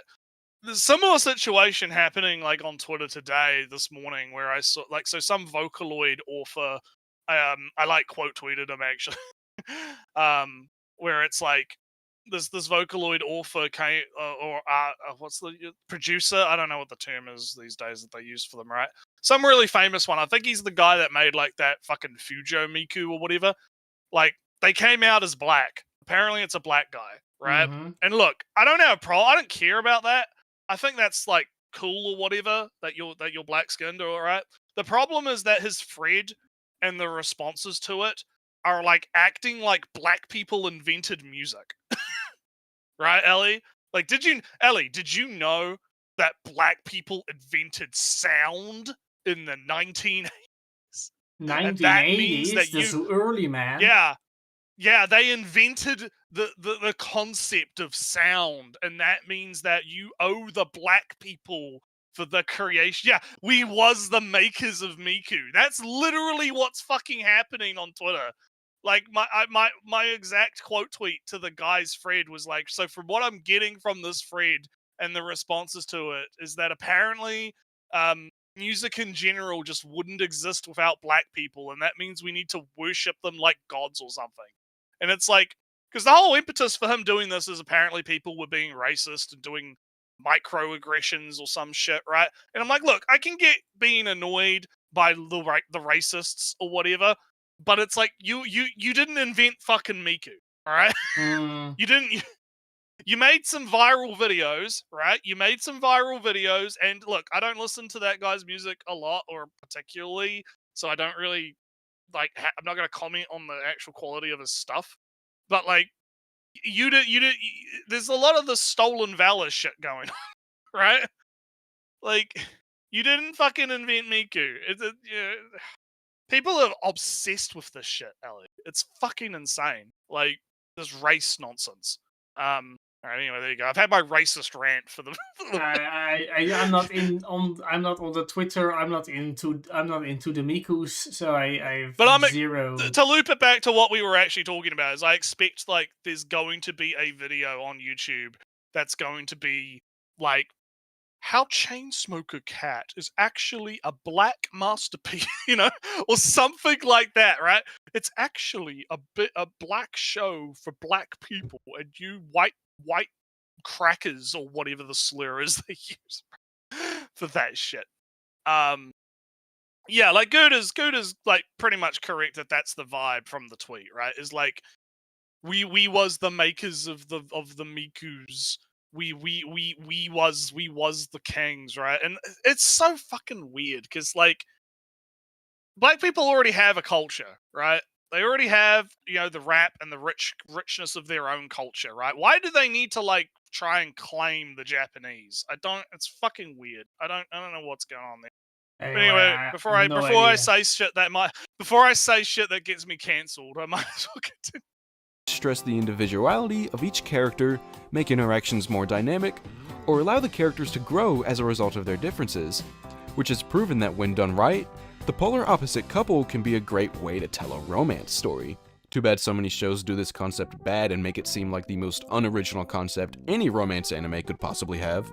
Much like the gimmick heroine or self-insert protagonist, it seems like couples made up of completely differing characters is another decision that was made out of a desire to give the series mass appeal. Like so many shows act like this is a huge deal. It's as if they expect us to think this is the most insane and original way you could possibly write a romance anime. But in reality, a lot of the shows that use this idea are among the when you write a show, you have to actually say during the show, this is bad actually, don't even bother. and I doubt you'll wrong some famous YouTuber lead to autists fucking digging for every single critical. Yeah, I'm gonna have like the Naretsu N-word compilation on fucking Twitter. I don't know. I might have dropped in here. There you go. You can go watch all of our Ali. Watch all of our videos and find. I say all like what 2 billion years, right, worth of content that we've made. And try and find when I said the N-word. We can gaslight this for views. We can gaslight people to watch our content. Great, funny. All 109 episodes. Well, also the videos, also the classic video episodes as well. Don't forget to add those. As well. Probably more likely to happen in one of those unless we cut it out. Unless you did it, I wasn't one that was kept cutting out much or anything. Too much effort. So anywho, the other romance animes each season with the exact same premise of characters with opposing personalities. And none of them do anything with that concept either. Like instead of using it to achieve some of the things I mentioned earlier, the show just acts like the idea itself is what makes the show interesting, when in reality, a series has to build off an idea like that for it to feel warranted. Because in all actuality, a romance anime where the characters are total opposites is nothing crazy, despite how much these studios expect us to think so. But when you develop that idea and are able to consistently show just how big of a difference there is between the characters, yet how much chemistry they still share, only then does it start to become interesting, and only then does the fact that these characters are together sound surprising. I also find that a lot of modern romance anime feel so similar because they all prioritize being a comfort watch. While there isn't necessarily anything wrong with that, I find it hard to get invested at times since there isn't a lot of tension behind what's happening. The lack of tension can make it difficult to stay engaged and continue watching. Yeah. But like I mentioned before, right, that the romance of today, it feels like at least, is more interested in the dynamics of being in a relationship than the whole pain and struggle to get to confession and end the show there. So the show with the black haired dude and the pink haired girl, right? That show is all about, all right, we are in a relationship. What now? And it's now 2 seasons of that. And also like a bunch of other characters that get all in kinds of different types and degrees of relationships. Some of them involve a little bit of confessing. Some of them involve a little bit of growing out of the friend zone. All that stuff. Also, all while having opposite personalities within each relationship. So if he's going to complain that there's no tension, for the characters themselves, there's plenty of tension from, oh no, am I disappointing my boyfriend here? That's big tension. Remetsu, I'm having family over tomorrow. Oh, it's family, don't worry. Nah, man, for worry. I'm cleaning those windows. Extra vacuuming big vacuums. Yeah, Yes. all the way down under the couch. Not just what I can see, all the way, Naretsu. That's because family's coming over. So yeah, he might not feel tension because the characters are in a relationship, and the tension that he's looking for maybe is the tension of, pursuing a relationship. But the tension doesn't stop just because you have a girlfriend, boyfriend. It's because you're dealing with another person. Alrighty. Week after week, since there's no pressure to find out what happens. Now, of course, a place where tension is obviously present in a romance anime is whether or not the couple will end up together. However, I find that there are a lot of shows that struggle to make viewers anticipate the confession. So many of them don't even have the couple going out with each other for multiple seasons, which can be done well in some instances, but oftentimes its prolonged absence just makes things uninteresting. In many of those instances, the tension between the two main characters isn't strong enough to really make viewers wonder whether or not they'll actually end up together. And a lot of these shows just constantly dance around the confession, never letting it happen, because after it does happen, a lot of shows don't really know what to do. One of my favorite things to see in a romance anime is a story that continues beyond the point of the two main characters ending up together, because it either cuts out the often stale will they won't they tension, or introduces more interesting storylines. Unfortunately, there are a lot of romances where if the series does continue after the confession, it feels as if the show has just become aimless, which makes it clear that the series really doesn't know how to continue after that point. And since so many shows don't know how to continue past the confession, a lot of them don't, or just drag out the tension when it's too high or too low, to the point that any and all interest you could have towards the potential confession starts fading as the chemistry between the two characters becomes so stale. As a result of this approach to sorry, he said that after the confession it becomes stale, and then he says you don't even care anymore if there's a confession, but it's all about after the confession, right? Or he's getting his scripts mixed up somewhere, because you cannot not care about whether you cannot, lose interest in a coming confession if the confession already happened. You can tell I don't really have much to add to any of this Yeah, right but now he's because it's just kind of like. Because it's literally, to me, like, all I'm hearing is just thing bad when I bad, when thing I don't good when like good. it. Yeah, that's all I'm getting from this, and there's not really much else to say about it. Writing Nah, romance. yeah, he's The content repeating. is a lot more episodic and slice of life-esque, relying on simplistic character interactions instead of tension. While there inherently isn't anything bad about a more laid-back, slice-of-life type romance, in fact there are times where I really enjoy it, but a lot of shows simply just don't have the characters for it. For a series to make this kind of laid-back story work, its characters have to be fleshed out enough to make mundane circumstances interesting.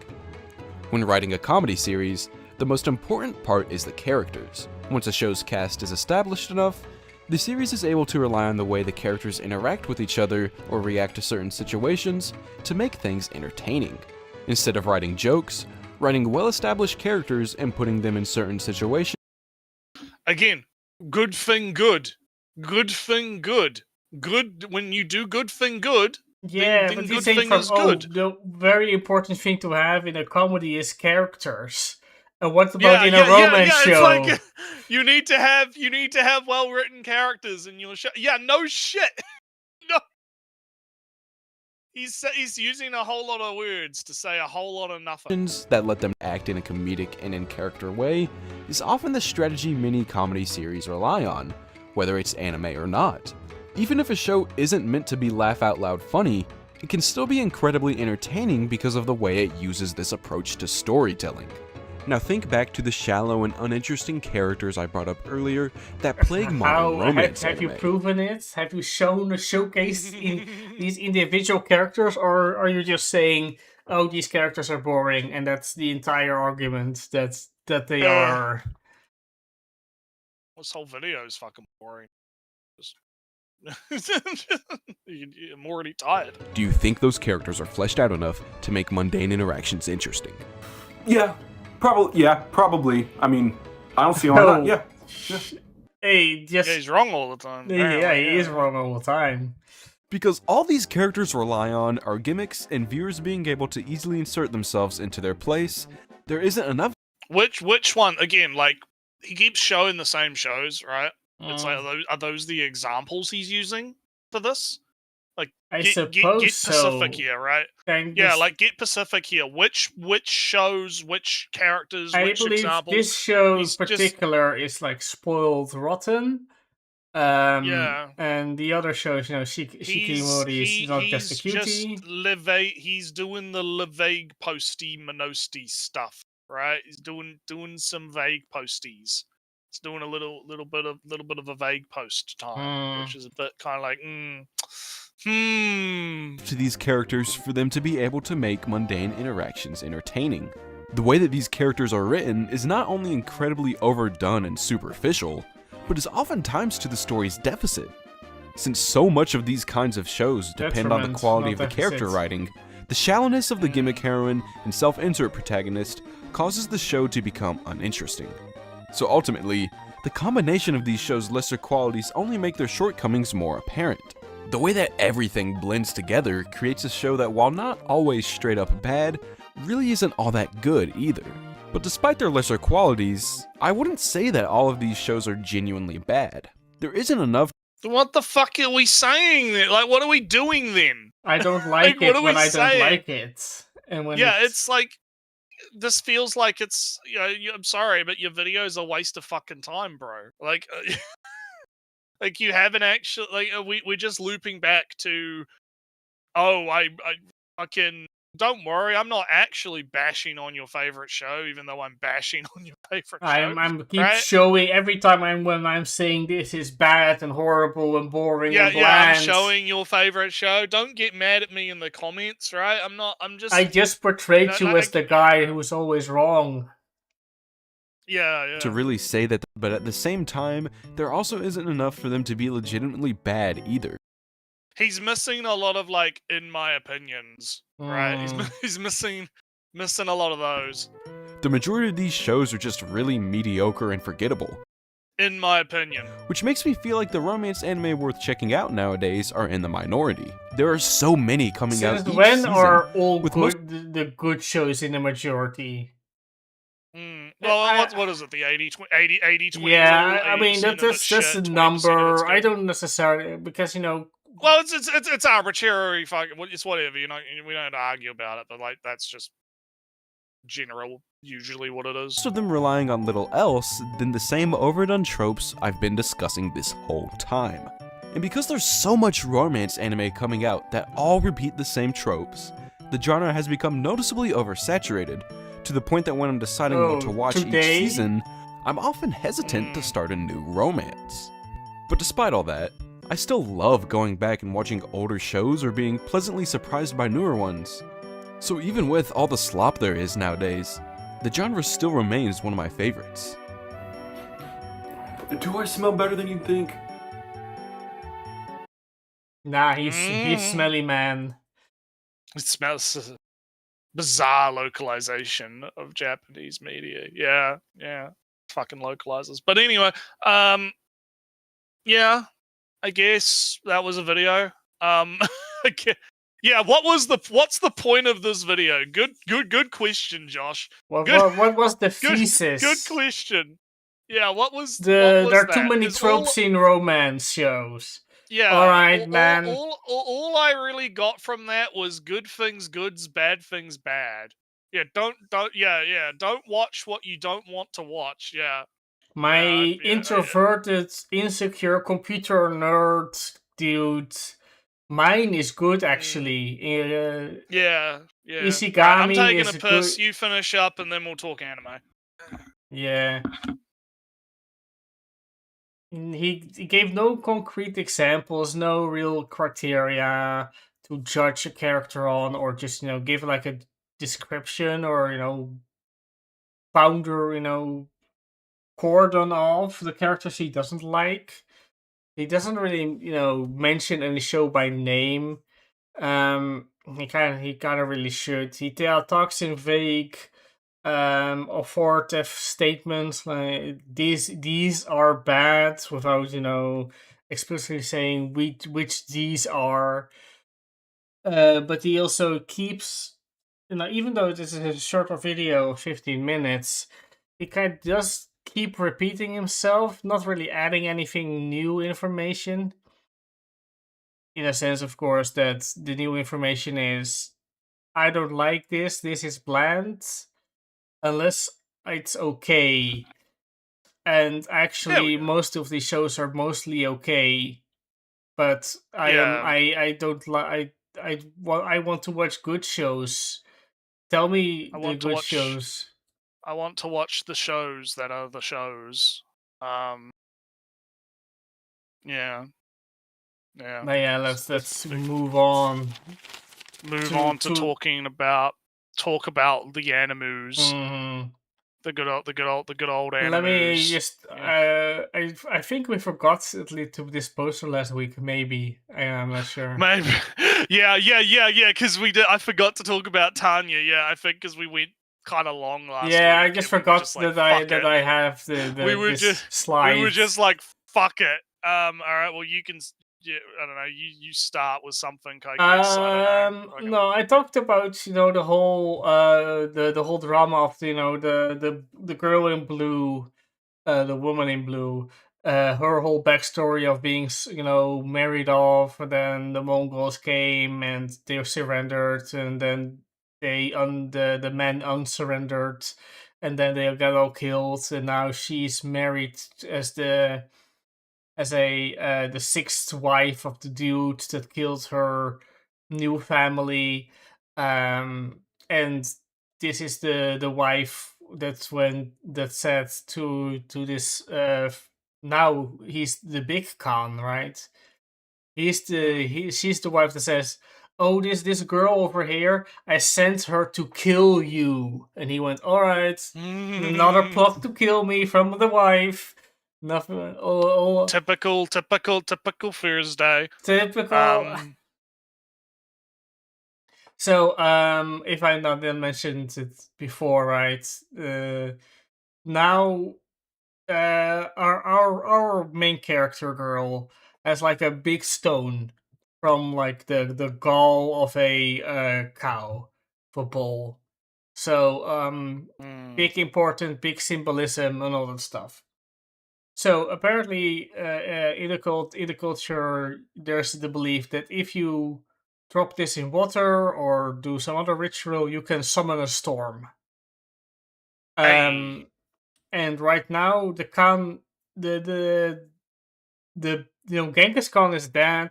It's now leadership has been transferred to like the third son, basically. But yeah, one of the 20 gazillion sons. Yeah. No, there's only three of them that are in consideration of being Big Khan. Khan, even bigger title than just Khan. What was I going to say? Consideration. Oh yeah, but because the youngest son, who was, Khan Regent, ruler of the whole realm for like a couple of years, while there was an election going on, he controls all the military. But the new Khan is just, big ruler, but he doesn't control most of the military. And then there's the third son, who is doing big law. The law. Laws, rules, so that the entire Mongol Empire can spread rule and order across the land, so no wars maybe ever be waged again. Where the Mongols are going to save the world by imposing order. Let's see how that goes. Yeah. let's see how that plays out. But there, the wife of the say the military ruler is worried that there might, the youngest, the military ruler says, "Don't worry, we're brothers, blood brothers. We know nothing." We're totally legit. Yeah. Totally, don't worry about it. No worry about it. I was basically Khan, ruler for 3 years. I gave the title to my little brother because that's what our father said. That is a good idea. Don't worry about it. Don't worry about it. I'm not power hungry, looking for to kill my brother for the title. Nah, that's too much work. That's too much, whatever. We're brothers. Yay. Wife is worried. Yeah, don't worry. Wife is worried, so she sent our Fatima out to spy on one of the brothers. Things went wrong. Now she's in cahoots with this with the wife that wants to kill the Khan. She hears the story, and Fatima says, "Hey, this brotherly bond might be actually a bit weak. So, if something were to happen, this whole Mongol Empire might crumble real fast." And so, our wife here says, "Alright, you have the big stone, the very big stone that can summon a storm. Let's summon a storm." So the women are conspiring to end the Mongol Empire. And episode 7 is out today, but I didn't watch it yet. But again, right? This is all historical facts, that the youngest brother was the military leader, was ruler for a couple of years, then gave the title to, after an election, he gave the title to the winner of the election, and that guy is now Khan with this woman that was actually the wife. And really didn't like it. Yeah, et cetera. doing the things that are fangs. Yep. Yeah, you've got way more shows on this slide than I do. Yeah, but so. I haven't been keeping up with Mob. I have not started even till our devs, so it's all. I never started Sparks of Tomorrow because I just didn't find the show, even though it looks kind of Yeah, pretty. I didn't particularly. Yeah, I think it's on Netflix, and I didn't particularly care a whole lot either. So Tanya, Man, fucking man, God, big militaries. yeah, we Ellie. kind of already are over the hill of the complete decline of the Empire. Last episode, right? If we didn't talk about it, I think you did, but maybe not. I might have talked about. I think I might have skipped it last episode, but the TLDR is they do a big offensive. They get control of a bridge, right? But there's a conflict between the civilian side and the military side. Yeah, just government and military in general. The military side is like, hey, let's do the peace talks. We can't really extend anymore. We're gonna get we're running out of resources and we don't want to waste people.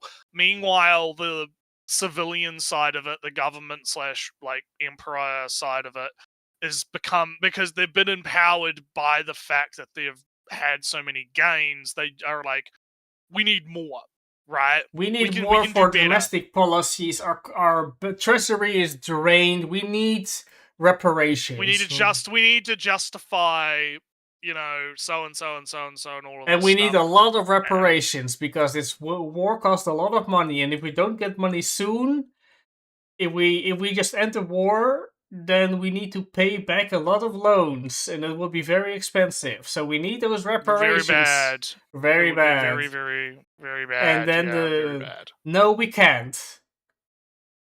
Says the military. But then the other military guy is like, okay, well, how many people are you willing to sacrifice? All of them. Okay. All right. So, if you are willing to sacrifice everything, then I will grant you victory. We might be able to do it, right? We might be able. So the guy that says no, we can't. Fuck off is kicked out of the high command and sent to where Tanya is in the middle of nowhere.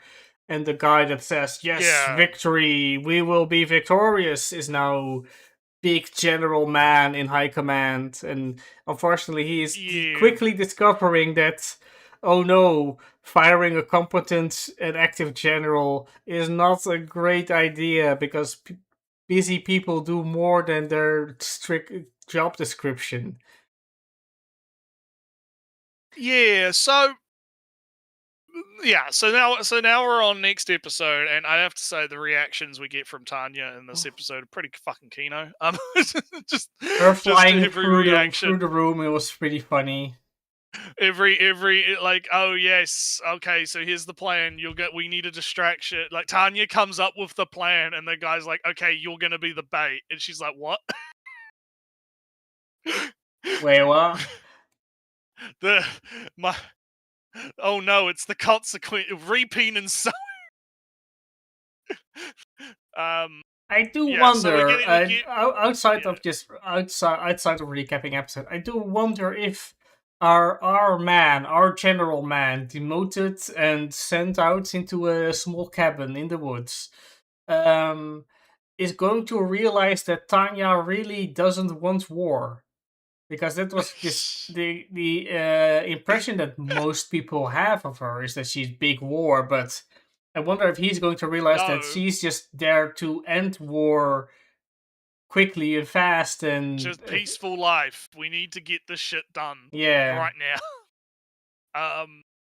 So that's like the general gist, and now we're in the middle of like the actual battle, right? Because they do go through like a whole thing of explaining what the tactic's going to be. And oh no, one of Tanya's commander men may or may not be dead. Oh no, wounded at the minimum. Wounded at the minimum because of the mages from the fucking whatever. I think it's I don't know. Each country has its own like has its own pattern of magic and style. I do think these are the Federation, the Russian mages. Just because the style of their outfit Well, isn't. the Russians didn't have mages for a long time. Yeah, I but believe. It was like a throwaway line that they mentioned that the Russians didn't really like mages, and now so I think aren't they like the I don't know the fucking Federation like core or whatever Yeah, from but like the fucking it's only Americans. I say that because we know how the Empire mages look like. We know even how the Republic mages look like. We know how the British mages look like. We know how the states, Federated States, big United, yeah. whatever old history Yeah, name yeah, they yeah, gave it. yeah. We know how all those mages look, and we haven't encountered these mages yet. That leaves really only the Federation, the Soviet mages remaining. So I'm thinking these are the Soviets. Also, the guy that was brought back as a mage in battle, he had also black hair, and the guy had black hair in. So yeah, so anywho, yeah, big Tanya's a Tanya. It's fun. We'll continue. It's very good. So anyway, what else we got? Next slide. Ignore the fact that Mongolia is in here twice. I've not caught up on Gunfold. I've not caught up on Love Unseen. Show remains Alright, unseen. so it's all me then, I guess. It's all me then, and you and well, we have Lara to talk Swordsmaster. Okay, well, Swordsmaster, they kill some boars. That's about all that really happened in Swordsmaster this week. They go out, they kill some boars. It's leading up to him fighting his dad, I think, is going to be like the next episode. They're going to have a fight or something. Yeah, it's alright. It's not amazing, but it's alright. That's all I can really say. Liara, on the other hand... some weird things are going on. It's big. We're gonna learn about jobs. Mm-hmm. We're gonna learn about jobs. Okay, big jobs. I will die for cake. I will die for cake. That manager dude is pretty interesting, though. He's kind of chill. He's kind of chill. He's chill. All right, you've been trying for this whole today. You'll probably try in the future, so you're hired. yeah. So yeah, TLDR, she gets a job, finds out that work is hell, probably work is torture, never ending. Yeah. Blah blah blah blah, pays off the window, repairs, starts making money. Is gonna minor identity crisis of I'm supposed to be finding a prince and saving my people, but I'm here doing job instead. That's not what I'm here for, right? Right. Yeah. But then, like, the more interesting thing is right at the very end of the episode, right, where we get the sister actually showing up and being a bit yandere, actually, a little bit. I will not allow you to race mix. There will be no race mixing, Liara. I have lacked disgusting, awful, hideous. I hate that. I hate this. I fucking hate this. Which is a funny contrast to the human that said that when Lara turned into, mermaid fish again, he went, oh, fish, fins, disgusting. And now she says, legs, disgusting, interesting. Yeah, look. Big interspecies racism going on Liara. Liara's sister is based. Okay,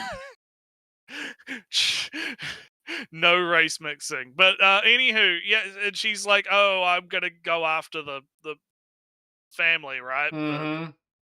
Our Mari family." And so Liara runs off, but there's the giant fucking fish. I guess it's a stone fish stone thing, Yeah. which kind of looks like a. I don't know if you because I've done a little fishing in my time. It's kind of looks like a weight. One of those like lead weights yeah, that you it is kind use of for fishing. abstracty. Yeah. Yeah, it's kind of like one of those. But we find out that it opens up to be like a fish thing, and it crushes the car that the subordinate girl is in, and stops her from getting to the getting to Mari's house. And so Mari is safe for now from the sister. That's a little bit on the racist side. So yeah. There's some shit going on. Yeah, the magical physical fish became a little bit more physical in the episode when it actually... Also kind of like sister can see the fish, I believe, as well. Yeah. So something's going on there with big fish thing. Map marker. Very interesting. So yeah, it's Liara's good. Liara's good. It's a fun show. We'll be continuing. It's good stuff. All right, next slide. We're blitzing through. We're blitzing through. We're doing good. Shows we can talk about, actually, a lot of them. So I guess. Alright, so Digimon I'm still catching up on, Power of Friendship, mass, murderer. Stuff happens, it's fun, it's cool. First Mega Evolution happens, very nice, very cool. It's good. Anyway, so what I guess Livid Lady, we have war declared. War happened. Where, why, where, who? Big, we're gonna do some. Listen. This may or may not be a commentary on US Foreign Policy. Just declare a war so you feel more competent. No, Ali, you don't understand. They didn't declare the war. It was the vassal state that declared the war. It's not. We're not involved at all. It's a false flag. Don't worry about it. Don't worry about it. Okay, so I guess without getting like a TLDR synopsis, basically the Prince Man he's a huge loser. He's a huge loser. He gets beaty the fuck owed by the, I don't know, is it like the sister girl or whatever? Yeah, like a family duke. Family for relation duke, whatever. Well, she was a candidate for marriage of the prince, but she lost out. Our girl won it, but then now she's here to fix all the thing that the prince was doing stupidly, and she goes, all right, I'm here because you're a fucking idiot, fucking retard. And nobody likes you, and you cannot get rid of me because you're a fucking idiot. Yeah. Fucking idiot. Here's some fucking documents. Fucking go sign it, fucking idiots. I hope you can remember how a pen works. Can you remember to write your name? Yeah. fucking giving the side eye to the fucking pink-haired chick as well. Like, yeah. And because our Prince Boy feels a little bit inadequate after being told he's a fucking... He's got a little bit of small penis syndrome, right? He's feeling a little micro penis syndrome. He's getting a little... So, wait, if I start a war, people will like me. Well, it was like... Yeah. I'm trying to remember the exact logic is something like, oh, if I can't like get achievement through this, I will get achievement through like military strategy, we can't like directly, but we can't so one of the papers that he has to sign is something about like relief to like the vassal states. So right? I would think so what he does is he's basically like, okay, well, we're gonna make it that if vassal state wants the support, they're gonna have to go to war with the Empire, and we'll support from like the back. Like he's basically setting up like a proxy war so that he can like bolster his military. So he's going to conquer one village and declare the war won, and then If Yeah, you yeah, continue the and war, then say- you're the villain. Yeah, and basically, yeah, because he's small penis syndrome. Yeah, 'cause he Mm. wants to show that he has big dick. Now, of course, our main girl doesn't know all this. This is No, like, he's like, you know, well, all weird. that they know on the other side of it is all of a sudden peaceful vassal state, war were declared, but oh no, they're going to be invading a village that our girl was going to set up a distribution hub Mhm. in. Big, oh, that's a problem. We better deal with that. Time to get the adventurers on board, right? We're gonna go to the guild, get me some adventurers. Okay, all female party kind of adventurers. They're you come from that village, don't you? Okay, we'll accept the thing, so on and so forth. Mhm. And so now our girl is going to the front lines herself to go deal with the problem with the adventurers. And the adventurer, she's got her magic books, and she's like, shh, tell anyone about the magic books. Don't worry about it. Adventurers are like, we don't ask questions. We're fucking smart. We shut the fuck up and we do the job. Questions are curiosity is dangerous. Do not be curious. Leads to bad things. So yeah, that's basically where we're at right now with getting even. Is there is shenanigans happening on both ends. Mhm. And I guess this week we will see what the outcome of the big battle is going to be. So anyway, how about your villainess? Villainesses? Are the villainesses villainessing? I was thinking that was going to be big moves being made against, court ladies and assistant ladies and all that stuff, but instead, this episode mainly was about a hey fucker, why is this body so weak? Another one of those conversations, like, oh, I'm kind of happy in this body of yours. It's healthy and all that stuff. And she goes, fuck no, my social standing was horrible. Nobody liked me, blah, blah, blah, blah. No. But now I have all the social standing that I want. But why is this body so fucking weak? Tell me What how is to wrong fix with you? this body of yours. Of mine. And then alright, medicines are in that cabinet and those drawers over there. If you take those, it should be better. And from alright, fine. Oh, cool. I have the medicine. I don't need you anymore. Bye. Bye. They're communicating through a fire because there's some fire magic. Magic is the thing. Oh yeah, there was also a thing like, oh, you're hyperventilating. Breathe in, breathe out. La, la, la, la. All right, cool. But it's more bonding time. It's more between the attendant and our now villainess, because of course the attendant was treated badly by the by of course their actual villainess, and now he's getting better treatment by the inept villainess. Meanwhile, she was also treated badly for being the attendant of the villainess, and because she's like a half-blood born from a dancer of a foreign land, la la la la. There's this apparently in this setting, at least in this place, there's like a new ritual, a new fancy ritual for whatever harvest, sunrise thing. So and so and forth. Yeah, going on every month or maybe more often. And our now villainous girl is not banned from attending those, but it would be kind of improper form. But she goes, nah, I'm not banned to go to those. I'm showing up.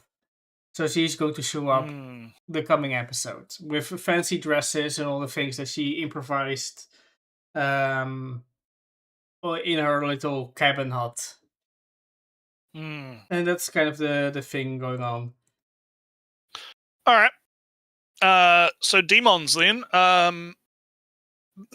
Big betrayals, big fights. Betrayed. betrayal, betrayed me. So in yes, the bald multiple man. directions and ways. Yes. So our bald man with the Mhm. big mountain gods is like, yeah, he makes a move on Azza with the crowbar. Yeah. That's a bit but wait a minute, it's not actually Asa. What? What? It's actually Jin's anglerfish pretending to be Asa. Yeah. And oh boy, his arm got ripped off. Mhm. and He eaten doesn't seem to worry by about it angler- though. Yeah, that is kind of funny. He doesn't seem to really care that his arm got fucking chomped. Very, very funny. So yeah, it was all a trick, Ellie. It was Mhm. all a trap. It was all a yes. We knew that someone was the infiltrated. Is gonna make a move, so we set up a little switcheroo, and it turns out that Asa has gone to the main fight at the warehouse with the Grandpa Man, and Mhm. we get to kind of see Grandpa Man's ability. He has what a fucking broken demon to have, Alex. Well, it only really Like, works if you're in the same time have a person that can break any contract, so there are yeah. three demons. Well, I mean, I'm sure he could find like wild demons to collect. Yeah, I'm as sure, well, but right? this goes But in this way instance, faster. in this instance, yeah, because he has demons that allow him to have contracts with more demons and not have to worry about incompatibility because his main demon makes them all happy, right? Yeah. So they all get along. So the man just has infinite demons at his disposal. Shitloads of demons. He's playing Pokemon with Mhm. the demons. He's actually collecting them all. Yes. And so that's that side of it. On the other side of it, you have a very interesting battle because also Gabu is also still at the mansion. Mhm. Didn't go with Asa, and Gabu beats the ever living shit out of the mountain thing. Yeah. Very bad matchup. Very bad matchup. Not great. Not great. And yeah, big fight happens. Our man decides to release the demons because he knows he's gonna lose, and the demons try to fly away, but they can't because of the barrier, so they're trapped. Mhm. And yeah, he makes a run for it, but he meets a most unfortunate end, Ali. Most Pompoko has unfortunate taught end. me. There's all my cultural knowledge on the Tanuki. Pompoko. Yeah, he'll be imprisoned. He'll be In the balls. He is ball sacked. He has been ball sacked in the balls. He will. Most unfortunate. Most unfortunate end to our man to be ball sacked. Meanwhile, our main boy, Yaru, is still kidnapped. He manages to get kind of a leg up on our guy until he gets electrocuted. Yeah, but it's kind of funny that I forget what this guy is, like a cousin. It's like an uncle, the cousin guy with the moths. Oh yeah. He's like, Mothman. all right. So you're now having my uncle, my guy, my boss, uncle, cousin, man. You have you can just kill him. Just kill him. Just fucking kill him. I don't care. Yeah. Just do it. Just fucking do it. Why not? But then he doesn't get killed because, to have Fujin and Raijin as your daemons, that's a pretty big deal because those are pretty well-known names. So I would think that even you know the names Raijin and Very, very classic. Yeah. Very classic. Yeah. So yes, that's kind of what's happening on that end. I'm assuming this episode we're gonna go back to like the fight with the swordsman and the left and right, and because we didn't really see a lot of that this episode, so I'm guessing that's kind of still ongoing. But yeah, it's good. He was Demon's retreating because he got hit in the face and he went, "Oh fuck, I got hit in the face. I don't want to bother anymore." So he was retreating. So yeah, Demon's going good. How's our Shota boy doing? How's Shota boy? What's going on with Shota? Shota boy, last episode he was characterized as a freak pervert that likes to run naked while getting shot by arrows and As you do. narrowly dodging them. As you do, yeah. As you do, yeah. This episode it's big numbers. I'm pretty sure the rest of this is an actual historical fight where these troop movements actually happened.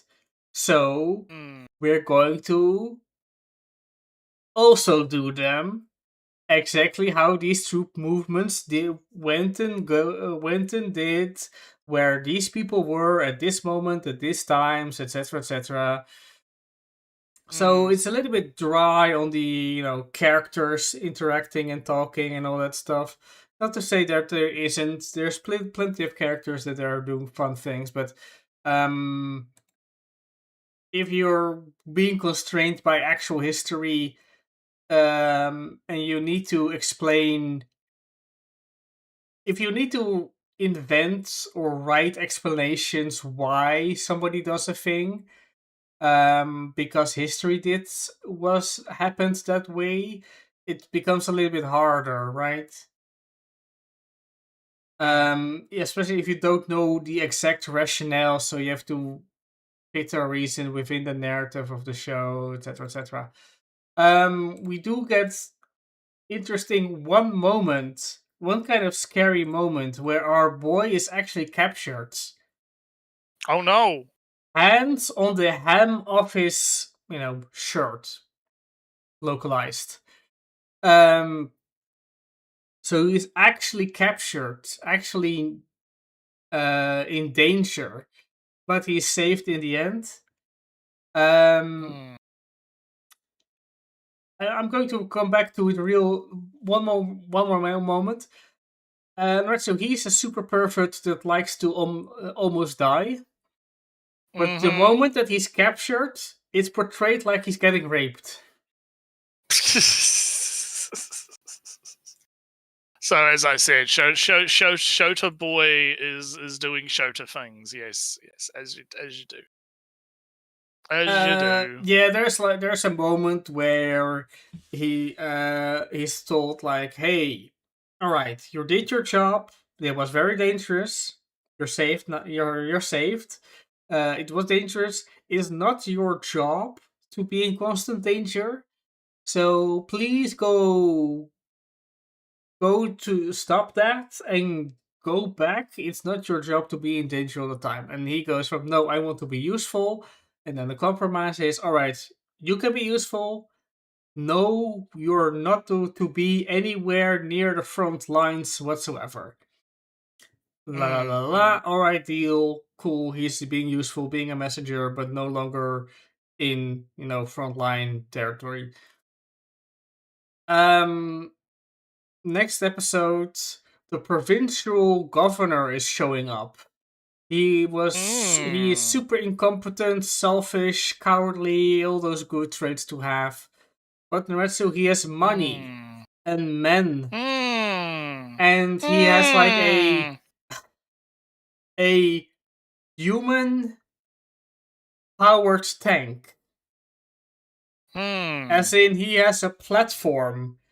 He has a small house on a platform that's being carried by like 20 men, from which he uses swords and a bow to stab people while he is in the house.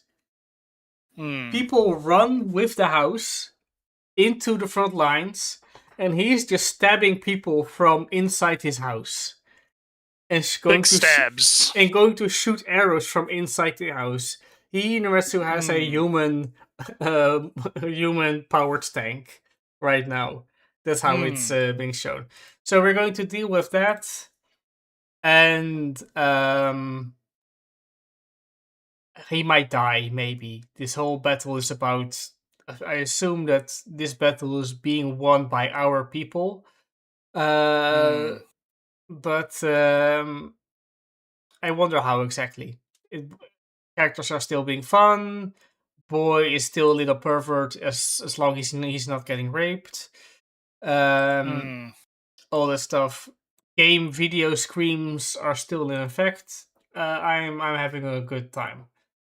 Wanna talk about Ghost in the Shell or? Yeah, Ghost, lots of fun effects in Ghost in the Shell. Yeah, this I was week. kind of. It's kind of annoying that in this day and age, so you still have artifacting in your videos. It's so annoying to see. YouTube compression. Yeah, just destroying shit. Sad to see. No, that was a very neat effect. I mean, it was very neat. Yeah, people were talking about it on the Twitter and showing it off and being like, "Wow, that was cool."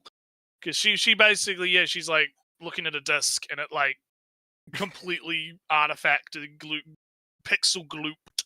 Yeah. Yeah, very good. But overall, the episode was fun. Episode was fun. They were off to the north to track down some bad guys and one of the some team. Corporates. Yeah. This is the cyberpunk the show has been thus far.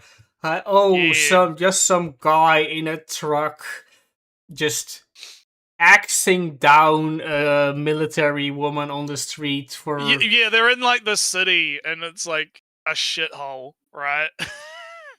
and just randomly a guy just comes up with an axe behind the major and just shoves an axe into her back and she's just like domes the fucker instinctively, right? Like just instinctively domes his ass and crashes the car. And then then you immediately have the guy who's like, "Oh, I can get you some new synthetic skin," and she's like, "Fuck off, pervert." Fuck off, pervert. Go away. Go fuck yourself. So, yeah. Also, we had a death of someone, Barto. Yeah, we never met the guy. It was a new recruit that died before we even had an introduction. Yeah, Barto's pretty not happy about it. Yeah, very not good. Big funeral thing at the end of the episode where the brother is not, it's not good. But overall fun episode, fun stuff. Also the fucking Nakuma fucking the fucking Nakuma is like sees a radio. They like collecting tech, sees the radio, and it's like, I'll trade you my arm for the radio. It's like, no. And so just steals the fucking radio and runs off with it. I'm kind of wondering because the cable got disconnected and they're on orders to only use wired, so they're glass fiber wire communication right now. So I wonder if this will be an independent unit from now on, and we'll get like gag cutaways or end of chapter cutaways to this specific guy. Yeah. I don't know. We'll see. I haven't read the manga, so I don't know. But yeah, seems good. So, what do we got next? What's next on the dock? Oh wait, actually, yeah, kaiju. Shit, I'm losing my mind. So you see, it's because we're getting tired. We're forgetting shit.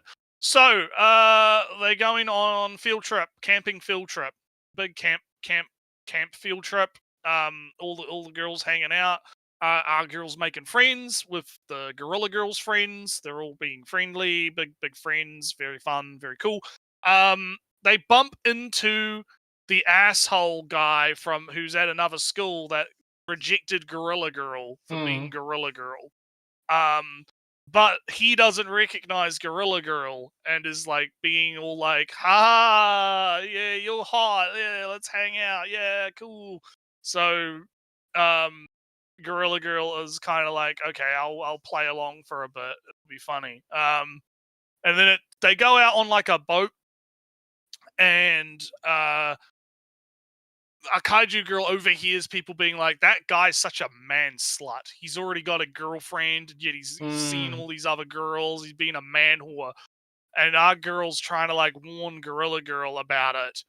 But one thing leads to another, and Gorilla Girl gets knocked into the lake. And oh no, all the makeup's come off. She's back to being a gorilla. Oh no.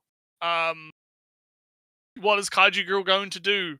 She sneaks a kiss from her guy to induce transformation.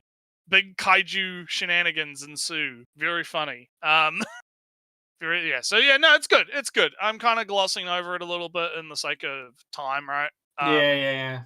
But it is a very good episode. There's a lot of really fun little bits that happen in it. And I quite like the I'm very fond of the kaiju show. I quite like because the overall message of this episode is basically this kind of like, self-confidence, because at the end of the episode, once the secret's been revealed for Gorilla Girl, the other girls hand her their makeup and it's like, "Oh, you taught me how to use this makeup and it makes me look better. I'm so more confident. Oh, you helped me with this. It doesn't matter if you look like a gorilla. You're awesome. We love you." Meanwhile, the guy's just being an asshole, and all the girls are like, "Fuck off, Yeah. you're not even that attractive anyway, you fucking man whore."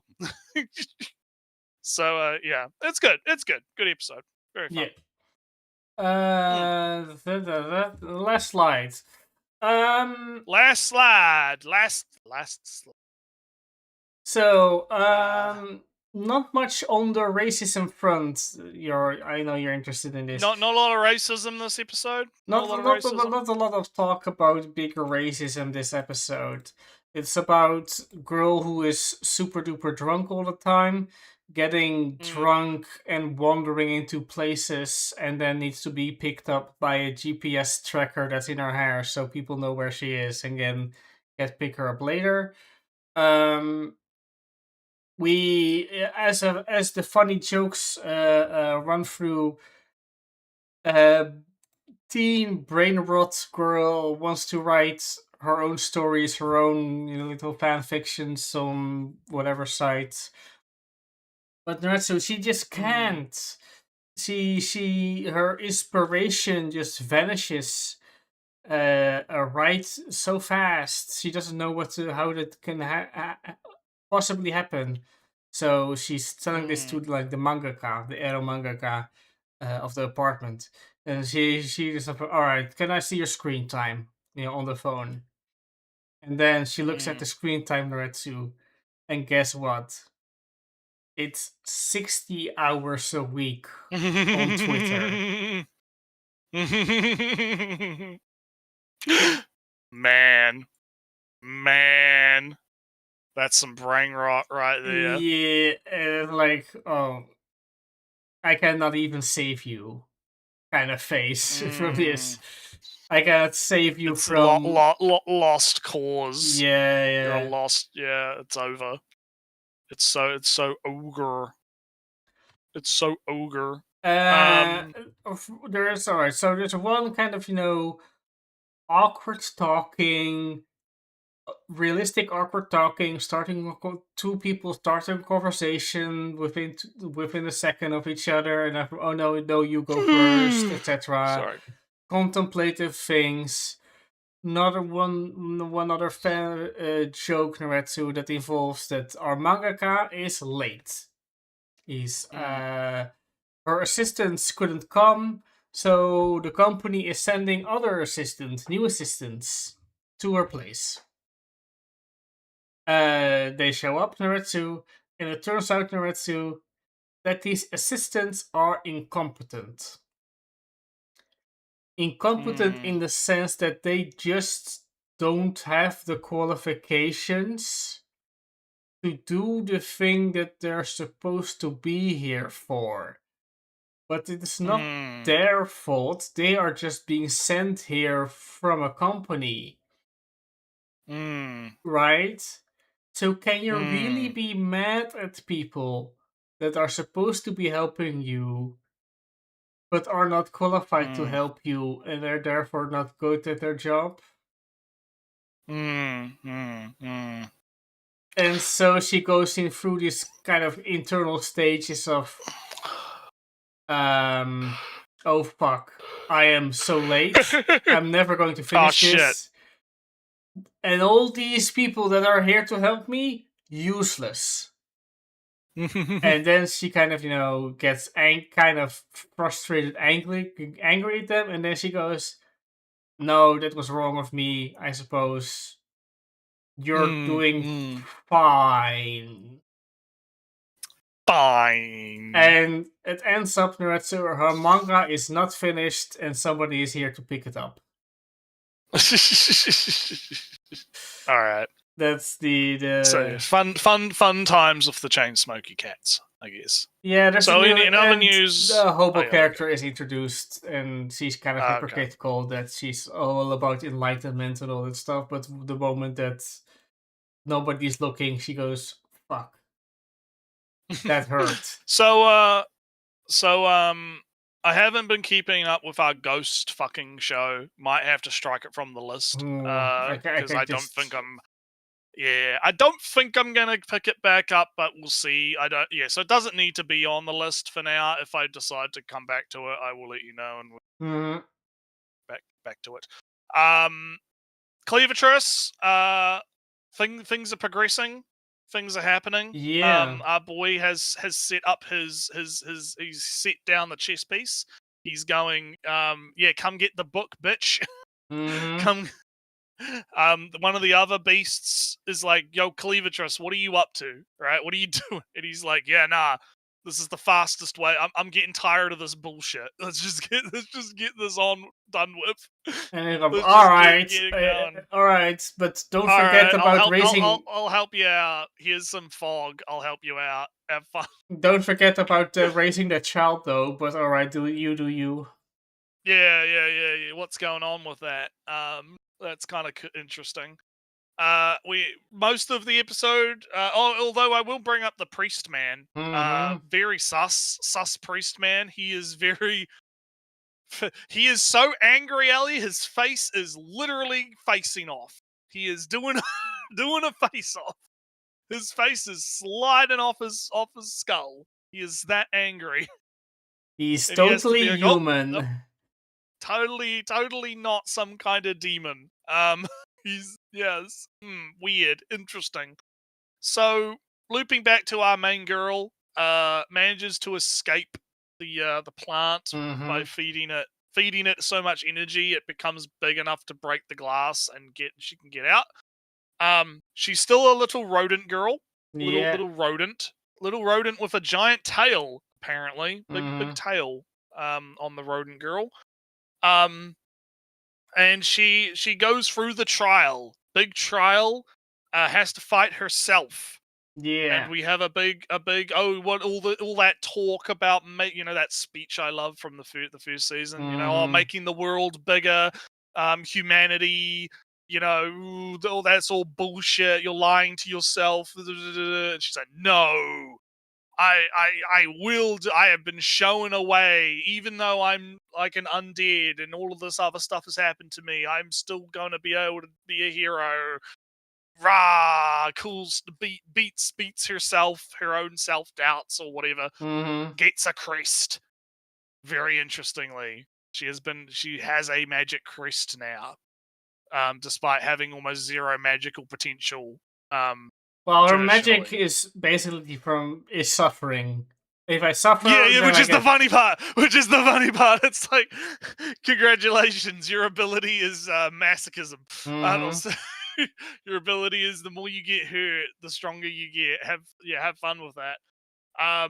And so our priest man tries to trick her into going through the gate, and losing her memories, of what's going on. But she's like, "Nah, fuck that. I'm not falling for that shit."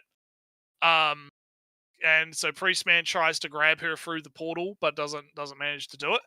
And we have now she is fighting Plant Man.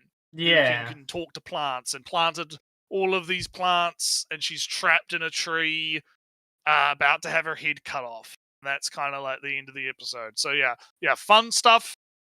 love I Cleaver kind of wondered still though, fun. is getting her head cut off really that deadly for her? Well, I don't know, because in the situation that she's in, right? Like, because she mentions like, oh, I need to accumulate damage for like Mhm. the crest, right? Like if it happens all in one go, it might be like too much, and she might not be able to recover. But then again, that's a very interesting question, right? Is if the head gets cut off, is she just going to like regenerate? Because is she still connected to Cleavitress? Is the question, Yeah, right? because Does she have? I suppose she's still like in a mirror dimension but she's Yeah. more out in the open, so Cleavitress would be Well, able to. she's still in the real world as the rodent, right? Yeah, but she's So closer to Cleavitress now. That's kind of the. yeah, I don't know. We'll see. We'll see what happens next episode. Could be.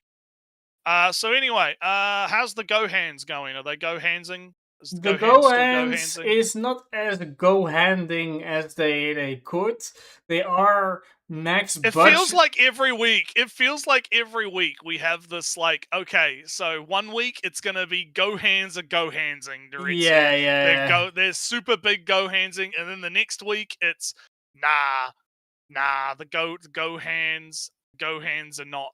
They've dropped the ball. There's no more Gohansing. It's all over. They are max budget saving because they just repeat like a whole 30 seconds of animation, same voice lines again for the first time in six Look, episodes. We need to make sure we have enough money for the Gohansing. Okay, we need to got to cut the corners somehow. We've got to cut corners.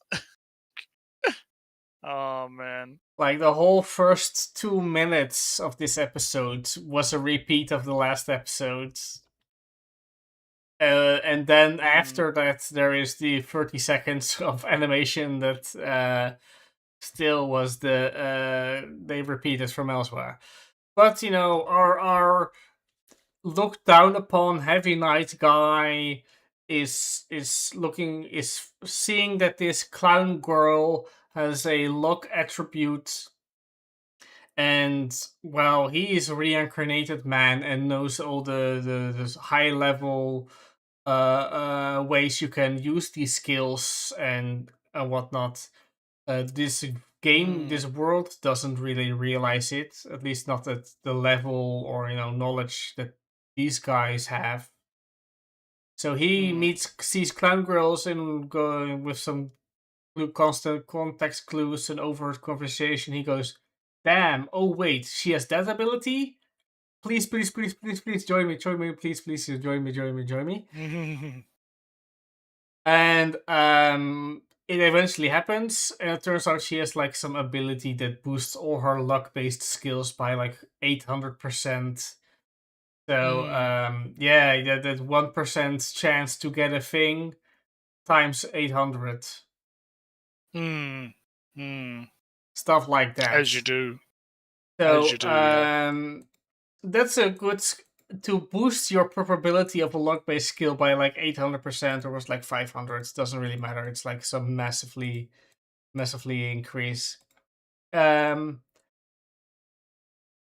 So now because 2 episodes ago or last episode, there was the introduction of he needs like 50 billion gold to get the skill book so he can get the classes the skill trees that he needs to be the ultimate tank builds that can be. But how is he going to get all that money, Naretsu? Well, if only there's this person with a skill that would boost like drop rates of like super money dropping enemies by a God, I wish we billion knew someone like that. Yeah, I wish we knew someone like that. If only every gold had had a chance to be double or something. If you would boost it by 800% or something. So it's basically this episode is mostly about Clown Girl and her introduction to the party, and that's her Right. thing is about, Fun, drop fun, rates. fun stuff. Yeah, fun stuff. Yeah. Right. Fun show. I'm still Yeah. So before we do Mashoko Tensei, you want to quickly get Subjects Man needs the subjects. Quickly Subject Man. Crank that out real quick. Subject Man is about. Did I talk about mice last week? Maybe. I don't know. Desert I don't mice. even remember. I don't even remember. The desert mice are kind of feeling if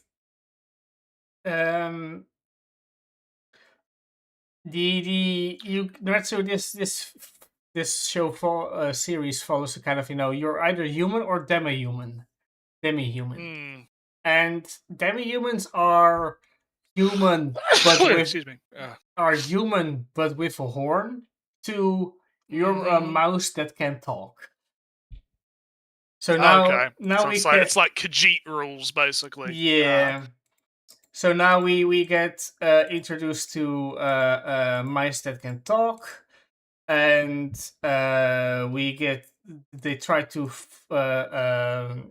grow crops in the field, but for some weird reason,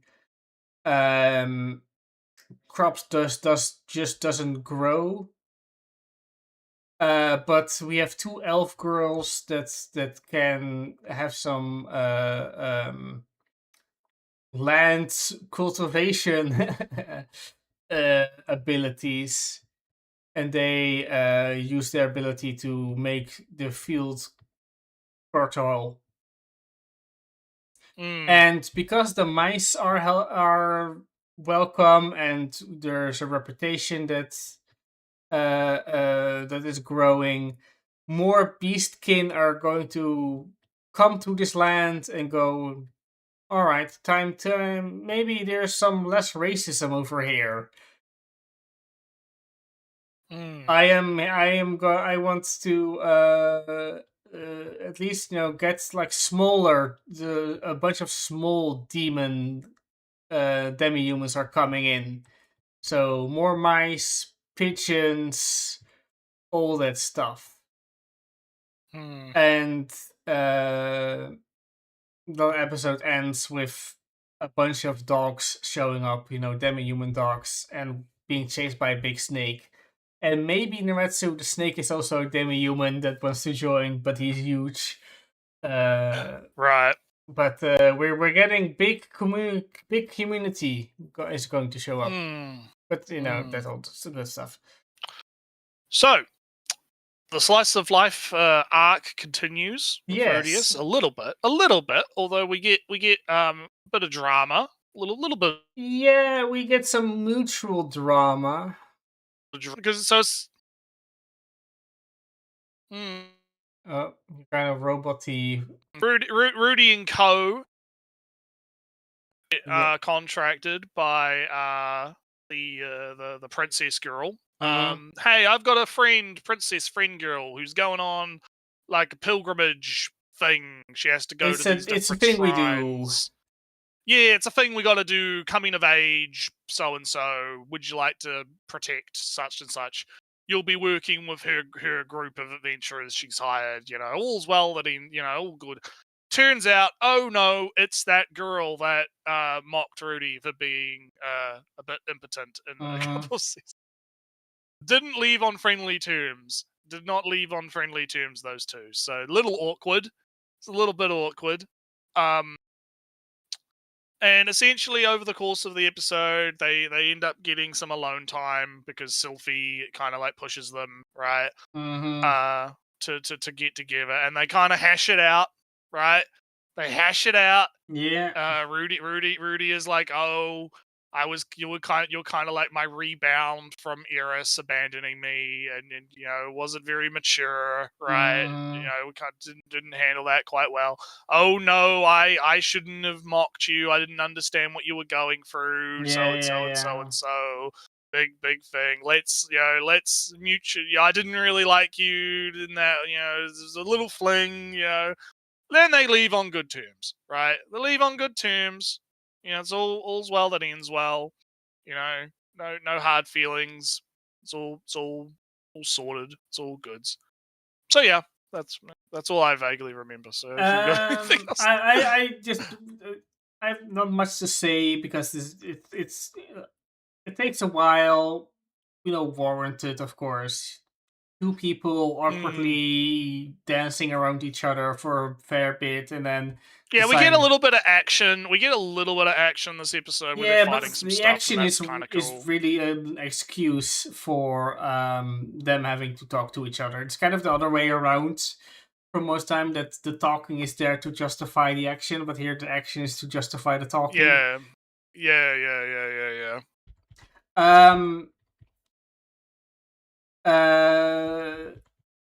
But what I was want to mention is that I saw some take. I don't know if it was like an actual psychologist guy or whatever. I think I know the tweet you're talking about. I might have bookmarked that. Something about closure is not always needed, right? You don't always need to confront a bad decision that you did in the past and talk it out. Sometimes it's okay to forget about it. Like, all right, was 5 years ago. Naretsu, you did something 5 years ago that you regret. Yeah, and you did something cringe. You did something you cringe. did something 5 years ago that and you now probably you should can have... look back on it. You look back on it and you go, yeah, that was cringe, and then you move on with your day. Yeah, right? so you don't need to confront every bad decision or conflict you had in your life. Naretsu, I might have talked about this before. I have like one colleague who just didn't respect what I was doing at work. In his work, of course. Dick man, yeah. Not even. He was just so... He is just ignoring... Alright. Small rant time, Naretsu. I was and I still am quality control. So, he asked, hey, are these two... I want you to measure this and tell me if the if it's somewhat the same, right? Is the thickness somewhat the same? I measure them, and it is, Naretsu, on opposite sides of the spectrum. If it's like it's supposed to be 10, and it can be 8 or 12. I am measuring 7.9 and 12. And what I was asked to measure is, hey, does it fluctuate? That was the question. Hey, does the thickness fluctuate? And I'm measuring opposite sides of the spectrum. So the answer is yes, it fluctuates. So I tell him, yes, it's fluctuating. So he goes, cool. He goes to the office where my big boss quality man is and says, it's only like 0.1 out of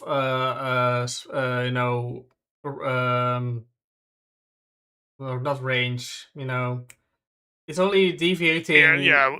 I get what you're saying. And then he walks off. Or my boss, my quality boss said, oh yeah, no, that's acceptable. Not mentioning that there's another measurement on the question of the fluctuation that is on the other side of the whole spectrum. So he walks off. And then I walk back in from, hey, do you know that it was about fluctuating and that I have, yes, like 7.9, but I also have 12? No, he didn't know. So I decided on it. So he does not respect my job. He just wants to be told that the number is good and walk away. So and you've held on to this the rest of your life. I have held on to it, and I've decided I was not going to engage with him anymore. Because it was not the first time. It's like the third time. He was just blatantly ignoring my job as quality and just ignoring it and pretending the numbers were... Being a dum-dum. Big dum-dum. So I am not going to. I'm not going to.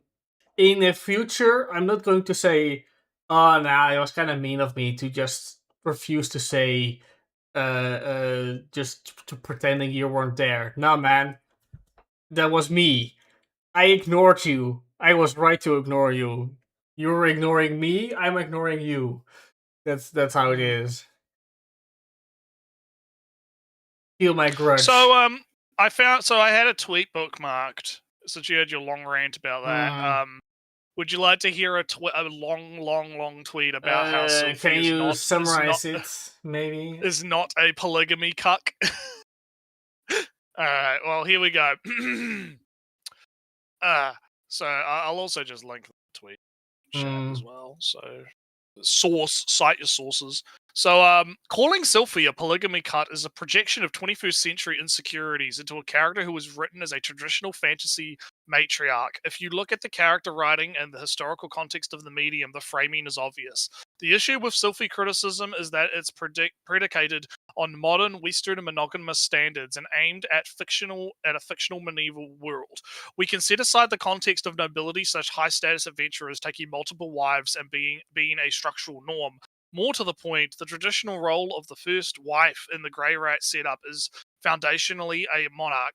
The first wife manages the estate, manages the hierarchy, ensures the survival of the lineage, and is ultimately subservient to the husband. Sylvie, by fitting the majority of criteria, historically fits into the traditional wife archetype. The word cuck implies betrayal, weakness, and lack of agency. Sylvie, descriptively based on the story's text, experiences none of these. When Rudius brings Roxy into the mix, Sylvie is not blindsided or deceived as she expected, likely years in advance. She understood the situation because she has always known Rudy and made the decision to accept it for the sake of family harmony. A traditional wife in this context prioritizes stability and peace of the family unit over individual liberation. This takes emotional maturity, which is why she is at the center of the matriarchal foundation. Legitimate her character arc without projecting. If you have the mental capacity, she goes from being a royal bodyguard with political influence to sidelining the position from motherhood and manager of family affairs. She handles family finances, plans with the help and provides bosom for Rudy to heal from his journeys and mental health. This is quite literally the definition of a traditional domestic wife. View her in contrast to the other wives we see writing. Eris is the modern woman adjacent archetype with context. Eris is no interest and aptitude for the slow life, and when introduced into the family, she defines her role as Rudius' sword, the vanguard. She outsources all traditional wife duties to Sylvie and Roxy. Eris doesn't cook, clean, thus breaking the mold of what a spouse in a fantasy patriarchal setting. Existing outside the domestic hierarchy, her turning point in her narrative is when she leaves Rudy. In a traditional romance, the female lead stays by the protagonist's side to comfort him, but Eris realizes that she is too reliant and leaves to train. This is essentially a modern woman, regardless of the baggage people associate with the term. I have both Eris and Roxy over Sylvie because value great independence in a partner and blah blah blah blah blah blah blah. Sylvie doesn't activate me enough. Yes, the guy's talking about his own personal feelings. I'll skip around that because I don't really care. Yeah, I'm more interested in the thesis here. We're almost done. Just give me 1 minute. Having mentioned Roxy, she is the intellectual leader of the group. She doesn't really fit into the historical archetype of domestic wife, or is she a rebellious modern woman rejecting patriarchy? Roxy represents kind of the modern concept known as the career-driven academic woman, something I deeply admire as I am obsessed with research. Sylvie is written to be unconditionally supportive wife. She handles the home front, and so the others can operate in their respective spaces without the family unit falling apart. Calling her a cuck is retarded and sensationalist, as it ignores the nuance of her arc and her role as the core of the family. She is a traditional wife to the word. She lives in the world she lives in, and in the next post I'll elaborate on why Roxy is more. So we don't need to continue. We don't need to continue from that. I just wanted the fucking Sylvie trad based traditional wife, not a cuck. What do you think, Ellie? Is she not a cuck, or is she a cuck? Are you in the cuck team? Are you? I'm going to be mean and say that this post exudes cock energy. But No, no. Oh no. so many. Oh no, actually, no. It was not gay too because there was no balls touching. I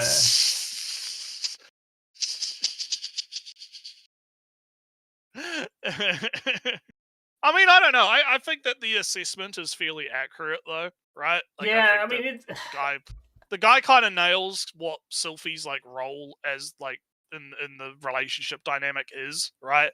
I think he's correct. And I can understand kind of being a bit annoyed with like the memeing around like her being like the cuck or whatever. But at the same time, look, the cuck memes are funny. Okay, I'm not gonna stop. Yeah, no. I'm not gonna. I mean, you I have a more strict. No, let's kind of not say it that way. No, cheating and being cucked are different things. Just there's also Boku ni Suki Saki ni Suki ni Desta. I loved her but I loved her first when she didn't know that you existed, and she falls in love with another guy, morally corrupted by it or not. Just because you liked her doesn't mean that she has to like you back, and her lack of liking you doesn't make it NTR if she was never yeah. stolen from you anyway. Yeah. So, but Rudy is not stolen away in this context. The only way it's cockholdery is in the sense that it's somewhat consensual cheating in a sense, right? Well, it's it's the different. But harem polygamy type stuff. It's not. I yeah. wouldn't describe it as like consensual cheating, because again, like kind That's of also as like the tweet it's sort of also says. a different thing, yeah. Well, kind of like what the tweet sort of gets into is you're looking at it from like a 21st century modern monogamous like cultural perspective, right? Like from the perspective of the majority of Western cultures where monogamy is the traditional like form, right? Like the nobles will have their main wife, right? And on the outside that will be the only wife, but then you might have the odd fling in the background, or the right? or the priest, of course, the noble priest. It's funny because we were talking about Getting Even, right? Where that actually kind of comes up in Getting Even, where like that she is kind of like, I know he's cheating on me with this other girl, but as long as it's like the image, right? Like we need to maintain the image of then she's almost expecting it to happen, right? Like she's expecting it to happen because nobles do be nobles, and that must be a common thing in that world, right? But at the same time, there's still rules to be followed, right? Yeah. However, in Mushoku Tensei, right, it's very clearly established that unless you follow that particular religion that focuses on monogamy, right, as a core tenet of its religion, right, because there's like a whole lore story thing about it. I might have talked about it last week when we talked about the wedding, right? Like there's a whole story around like the saintess kissing the forehead of the husband as they go off to war, and like her devotion to him like caused the gods to cry, and that saved him on the battlefield or some kind of shit like that, right? And that's how the whole tradition starts, right? Not everyone follows that religion, and it is actually very common for, as mentioned in the tweet, adventurers to take up more than one particular wife, right? And for polygamy to be a more common thing within like the setting. So again, you can analyze that from like a 21st century perspective and be like, okay, yeah, that's cuckoldry, because from our perspective, it would be, irregular, right? No, it would not be a traditional thing. The annoying part is that we have that cock has been NTR has memed been to death. It has been memed to death. That's cock used to be a consensual cheating kind of deal, right? But now cock is becoming, unconsensual, being kind of. Well, it depends on the like. I mean, I'm not. No, but in I'm this not an NTR context, fucking we're expert or talking anything. about. But there are like different subgenres like Netoverse and like Netoroi. No, but this is what I right? mean. There's That the different English word shit. for cockholdery has been changed from, yeah, take my wife for the night, into, no, don't take my wife. No, your cock is real. Again, it's like I said, it's been memed to death to the point where it's become kind of like so meaningless. Yeah. Sylvie is not crying because Rudy is with another woman. Well, let's just like agree that she's not a cuck, right? That's kind of like in reality, right? Memes be funny, but she's not actually a cuck, right? Like that's kind of the point, I guess. Of yeah, but I was just kind of just complaining about how if we're interchangeably using NTR, which can also stand for multiple things, Neto Rasa, like I Neto just said, it's Nari, complicated. Yeah, and it's then like we I said, got it's cock complicated. that has like its original definition and the meme And then definition the meme definition, yeah. So it gets real confusing to talk about real quick and real annoying. I would agree with the overall sentiment of the post, right? That I don't think she's a cuck. I don't think she's in the world, in the context of the world, it's not cuckoldry, right? No, but I it's would just it kind of irks me in a wrong way to just keep describing it as a traditional marriage. It kind of also just say that. Well, it's not a tradition. No, okay, I think you've confused because I don't think they're saying that it. I don't think they're saying that it's a traditional marriage. I think he's saying that from like if this was a monogamous relationship, she would be filling the archetype of a traditional woman, right? If this was a monogamous relationship with no one else involved, she is being the matriarch of the family, right? And because we're in a situation where instead of it being just the one person, it's multiple people, that kind of like gets extrapolated, right? And what her but responsibilities are and whatnot. I'm kind of in general, not just this tweet, that the show is kind of bending backwards for Rudy to have like multiple wives. I said it like at the end of the first season, or at the end of.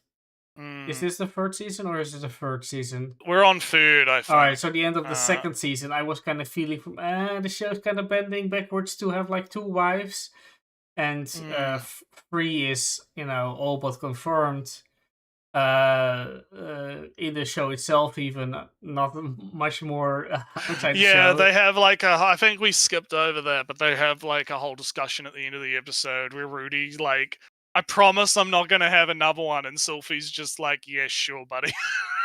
Yeah. I can't wait to see what woman you bring home. And Eris was her exact quote. Eris was also shown in the flashback. Not that we needed to know that it was going to be Eris. Yeah. I mean, we already know what's going down, right? But anyway, my complaint. I'll let you finish my complaint is that Eris, that the show is kind of bending backwards for the characters to be okay with multiple wives. I don't see why Roxy would be generally. Roxy doesn't seem to have much of an opinion on this whole third wife thing. It's only Sophie's. Well, again, it's like I said. If it's relatively normal and common within the universe, I don't see why she would have a problem with it, right? But she doesn't. I think she also doesn't really ask for her input. It's only really Sylvie. Well, again, who knows? We'll see what happens when Eris shows up. Maybe. Yeah. We'll get some other than that, Eris wins the duel and is made Sword King, and that's that. Yeah. And that means she's probably showing up soon. It's coming in. Well, I mean, what was the title for the next episode at the end of this one? What was it? It was a phase. What? Maybe we're gonna get a visit from Mr. Man God. He's gonna be like, "Hey, Mr. Rudy." Man God often turned up at turning points, and we only had like turning point 1 and 2, right? Was there turning point 3? I don't know. Well, We we'll see haven't- what happened. We haven't had We'll like see what happened. phase 1, phase 2, phase 3, so this is the first mention of phases. Yeah. All right. Well, we'll see. We'll see what happens. Yeah, but anyway. It was good. It was a good cast. We'll catch you boys next Yeah, time. it's bedtime. Bye. Later.